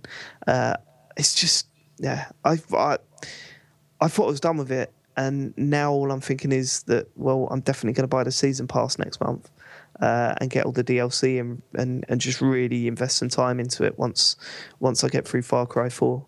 I'm really going to run back to it, and I can't wait. Oh, man, what a game! What a game! I can sit and play it for hours and just leave smiling and wishing that I weren't leaving. You know what I mean? Like you do this thing where I'm pretty sure everyone does this, where at the end of a long play session you go, right, let's go back to the tower. And you go back to the tower and you unlock all your engrams and you claim all your bounties and stuff like that, and you upgrade your character. And then you just think, now I've got all this new cool shit. Maybe I should just have another game. And that's how it gets its claws into you. And it doesn't feel like in a bad way. It feels like you're doing it all off your own back. But it's obviously just all of the parts of the game coming together to create something really addictive. And yeah, I'm kind of sad that I have to put it aside for a bit. But I will come back to it. I know I will. I absolutely know I will. And if the DLC is much cop, then I will be playing this for a long, long time. Probably up until Destiny 2. And then, jump straight on that. Weird. Are you still playing? I haven't had the time. I have no time. That's the problem. My friends are all. My friends have left me in the dust. I think I'm 20. Am I as high as 26? I don't know. No. I think I'm 24, maybe. But they've got to be pushing 30 now because they haven't stopped. And I hope that Christmas is not a time when they've left it. I'm sure it won't be. I'm sure we're going to be playing this non-stop because, yeah, I haven't been able to play this, and it's kind of annoying me because it's up there with Forza as the game I just want to play. And yeah. It's definitely got that sort of, I can just sit and play it, and some missions, especially when you co-op in or whatever, they do become incredibly difficult, and it tries your patience sometimes with some enemies, and dying constantly gets frustrating. But it's got so many moments of becoming a hero that you just kind of, it works, and it makes you feel like you're some sort of god while you're playing it. And even online, even in the competitive multiplayer, it retains some of that some of those feelings and adds more to it as well. So well on board with that again. Can't wait to get back to it. Yeah, likewise. I'm looking forward to, again, Christmas. The whole month of December, hopefully, is going to be a time when there's time to play stuff like Destiny and Forza and whatnot. So yeah, bring that time on. And as I said earlier, like, it's smooth as silk. Like, it really is smooth. I'm surprised it hasn't, cocked up as much as I thought it would have. Like, I thought there'd be a lot more glitches and a lot more lag issues with it, but it just runs perfectly. Yeah, it does. Lovely stuff. Brilliant. Yeah, a tremendous game, no doubt. My number one is Assassin's Creed Unity, which I'll talk about in relation to Assassin's Creed Rogue, which I also played. You haven't played either of these, I assume? I can't stand Assassin's Creed games. I tried to play Black Flag. I tried to get on board with everyone else, and I just hated it. So, I didn't hate it. I enjoyed it for about 3 or 4 hours, and then I just stopped and got angry with it. So, yeah, not for me. Okay, fair enough. Well, I mean, Assassin's Creed Unity, I know that some people have been playing it and have encountered no technical issues over the last few days, because there have been patches and whatnot now, so performance is sure to have been boosted by those. But when I played it, which was a couple of days before launch and around the time of launch, the performance of the game on Xbox One was a serious problem. The frame rate was diabolical, and I encountered huge glitches on a regular basis. But even without those problems, I don't think Assassin's Creed Unity is worth a damn anyway. I have a feeling that how you feel about Unity will have a lot to do with how you feel about Black Flag, because for me that was the best Assassin's Creed ever by quite some distance. But for a lot of people I know, like long-term fans of the series, thought that it kind of diluted the formula, and Unity will probably work for those people. It feels sort of at first glance like a direct sequel to the first game. So if you're one of those unusual people who think that the subsequent improvements to the series were a bad thing, then Merry Christmas, because this is a throwback to Assassin's Creed, the first game, and I just think it's a terrible mystery. To be quite honest, first of all, the story is horse shit. You play as this complete dullard called Arno, who starts out as the usual downtrodden. He's basically a slave before he's kind of framed for murder, and then he goes to jail, and after that he's a moody white man out for revenge, breaking the mould of the franchise. The plotting Can I ask, is it still doing the future stuff? It does, but less so than usual. Okay. The future stuff's actually barely in this, to its credit. And the same's true of Rogue. I think that they've kind of... there's much less of it than there has been in the past. Ever since Desmond Miles stopped being a part of it, they've actually sort of... that's played less of a part of it than it previously did. But the plotting is just... It's more nonsensical and flippant than ever. And there's this conspiracy, and it doesn't really have anything to do with the French Revolutions. There are a kind of implication that it's being orchestrated behind the scenes. But here's the worst part. The world is just empty, and I don't mean physically empty. I mean it's a kaleidoscope. There's no way, many people. I can't. I've lost track of how many times I've read the sentence. It feels so alive. It's the most alive world ever in an Assassin's Creed. I mean, I think John even said it last week, and I do not agree. I think this is the emptiest and least engaging sandbox world I have ever been in. It does not feel alive to me. It feels dead. There are people standing in the streets shouting, but you don't know why. I mean, why are they there? You don't interact with them at all. The story doesn't really concern itself with any of the people in this France. The game makes no attempt to put you in that environment, because the Assassin's Creed games, when they're at their very best, they very cleverly draw you into a place. I still remember... Assassin's Creed 2, I remember I was trying to assassinate someone or infiltrate a castle or something, and I was standing outside trying to mingle with people, and the guards were suspicious of me, and I wasn't sure whether to hang about or do a runner, and one of those minstrels with the lute turned up and started singing to me. They sing those ridiculous songs. I can't remember how any of them go, but he was singing this song at me, and I was certain that it was making the guards more suspicious, so I started throwing money at the floor, like, fuck off. And eventually, whether it was something he did or it was something that I did, they noticed me and there was a chase, and I had to do a runner, and I was in this long chase where I almost died and ran for what seemed like miles before I eventually found a hiding spot, and it all finished, and that was the end of it. So I chilled out, got out of the hay bale or whatever it was. And who walks around the corner at that exact second? The same guy with his little guitar. Oh, I'm singing you a song. He'd ran all the way after me. It's a stupid incident, but it makes you feel like you're part of an actual world. And there was that great bit in Assassin's Creed 3 where you're talking to someone and trying to calm them down while a mob forms around you, and you're walking down the street with all of these furious people. And it's just a small flavour of this community that's supposed to be at boiling point. Small things to make the world feel palpable, and there is nothing like that in Unity. It's many, many people standing around and shouting in the street. That's your world. When people say it's alive, I don't know what they're talking about.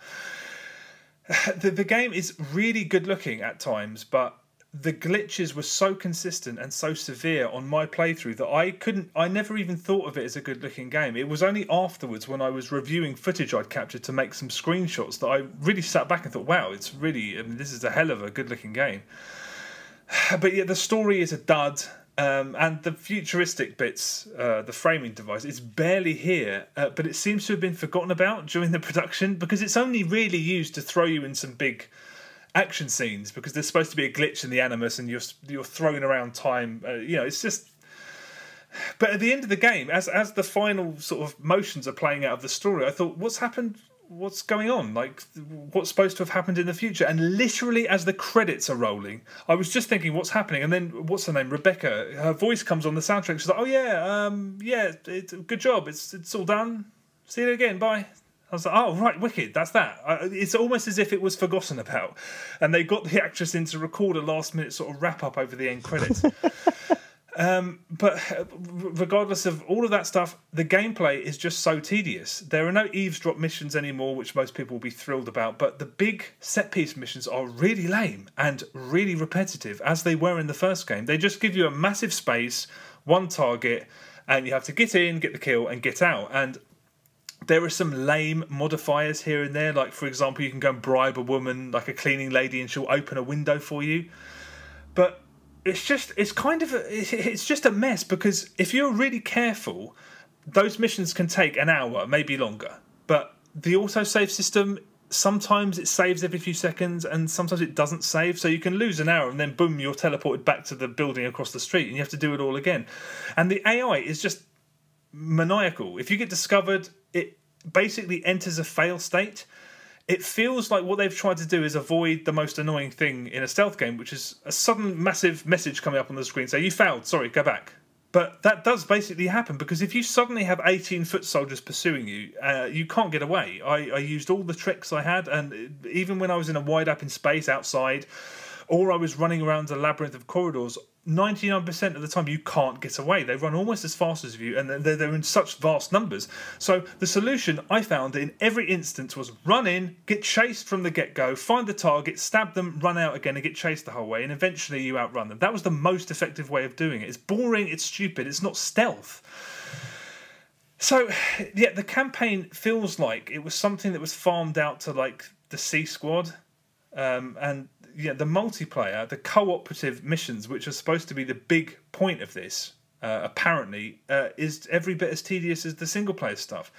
There are story missions, but they're not the story missions. They're not. You can't play the campaign missions cooperatively, which I think was kind of suggested was the case initially. I could have sworn that they were touting this as a bit. What it feels like is that they realised it didn't work, so they've pushed it to the sidelines, because the cooperative missions are built like single player bits. You're walking behind a talking NPC and they're filling your ears with loads of plot. And there's 4 of you just pigeon stepping behind, bobbing along. It's insanity. It doesn't. It's not compelling at all. Some of them are better than others. There's these robbery missions which are more exciting, because there are actually there's some semblance of stealth there, where you're sneaking around trying to rob a certain amount of money, and the more you get discovered, the less money you get.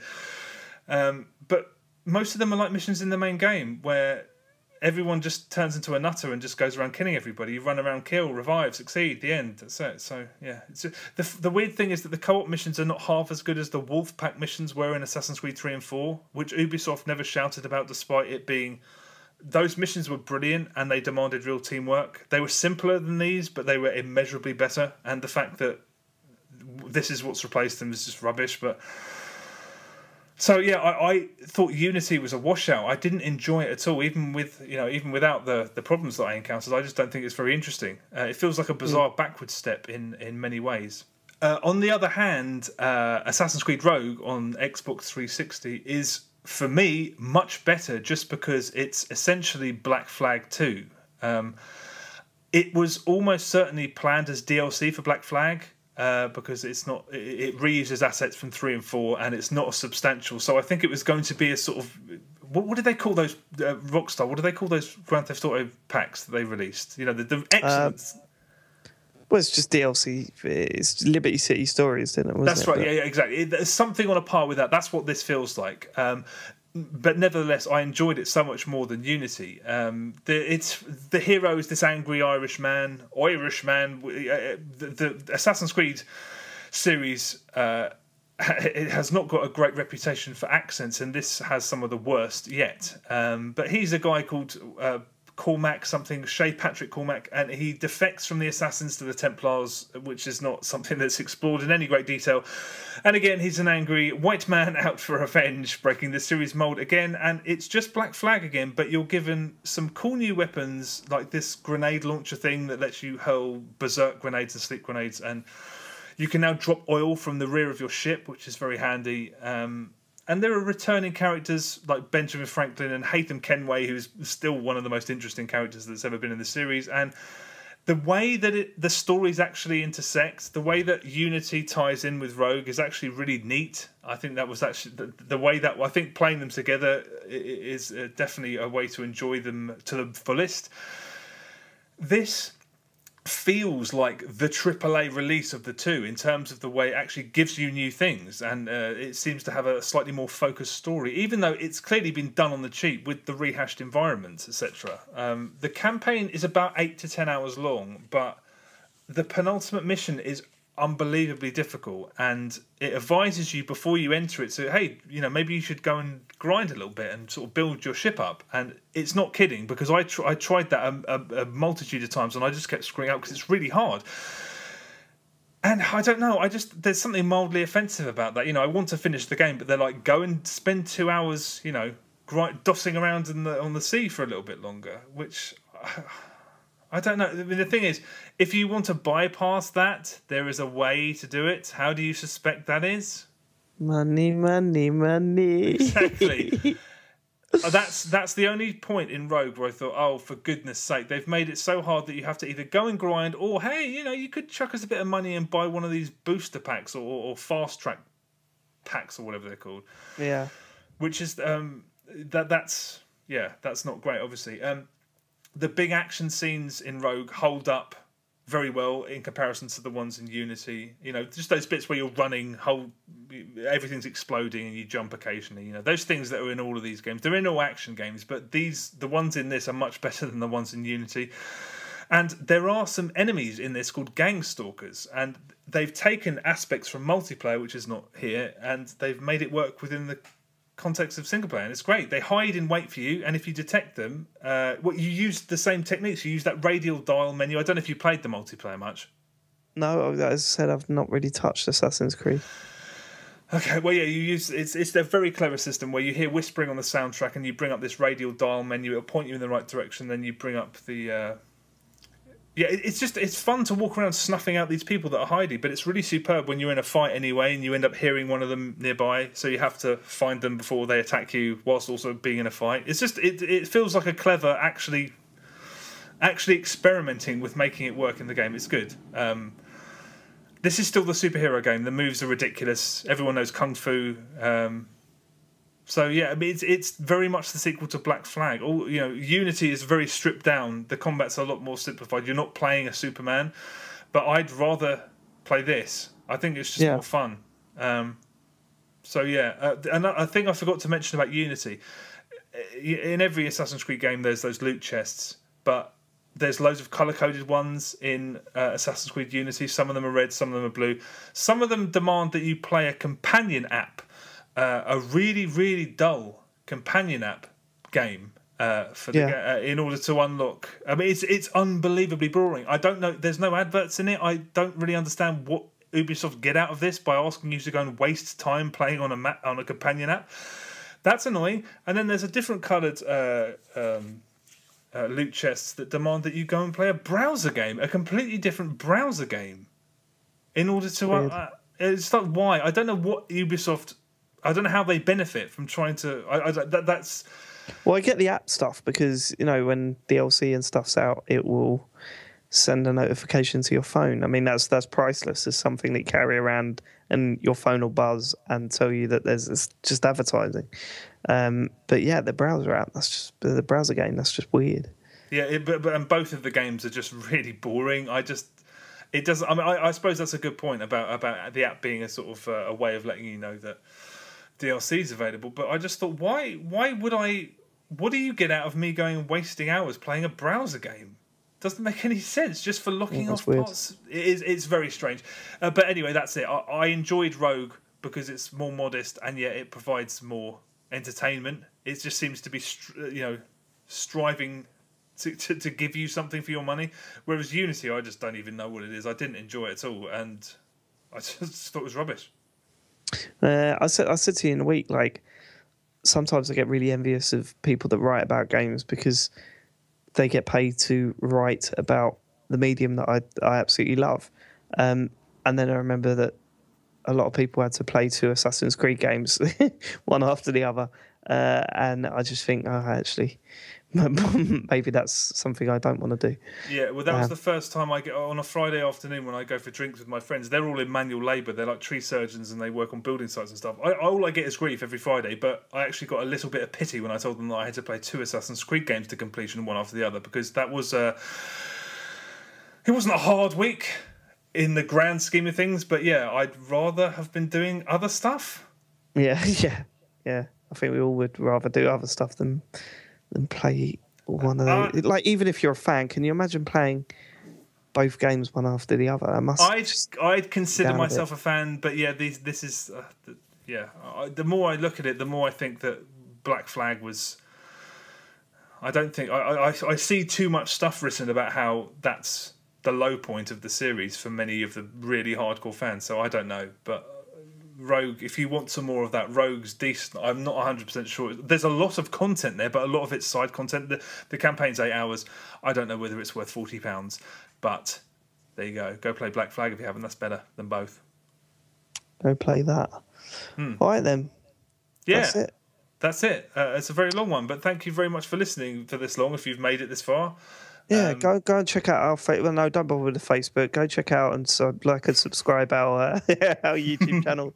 Well, do what you want. It doesn't really matter, does it? You know, do that if you want. But that's John's side covered, right?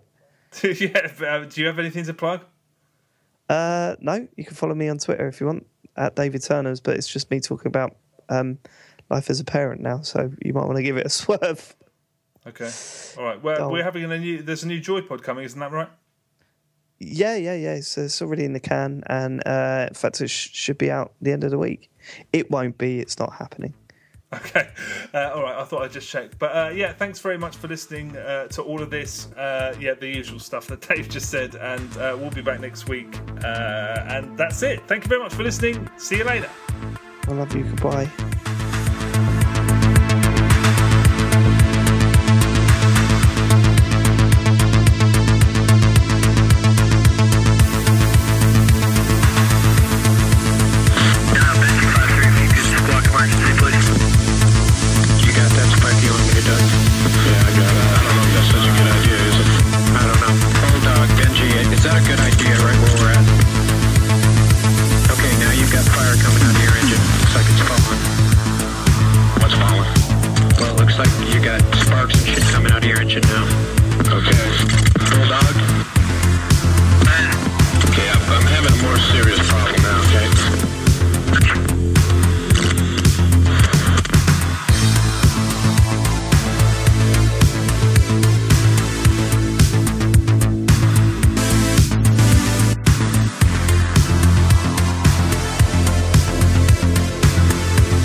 What's your name? Who are you? Louis. Are you real?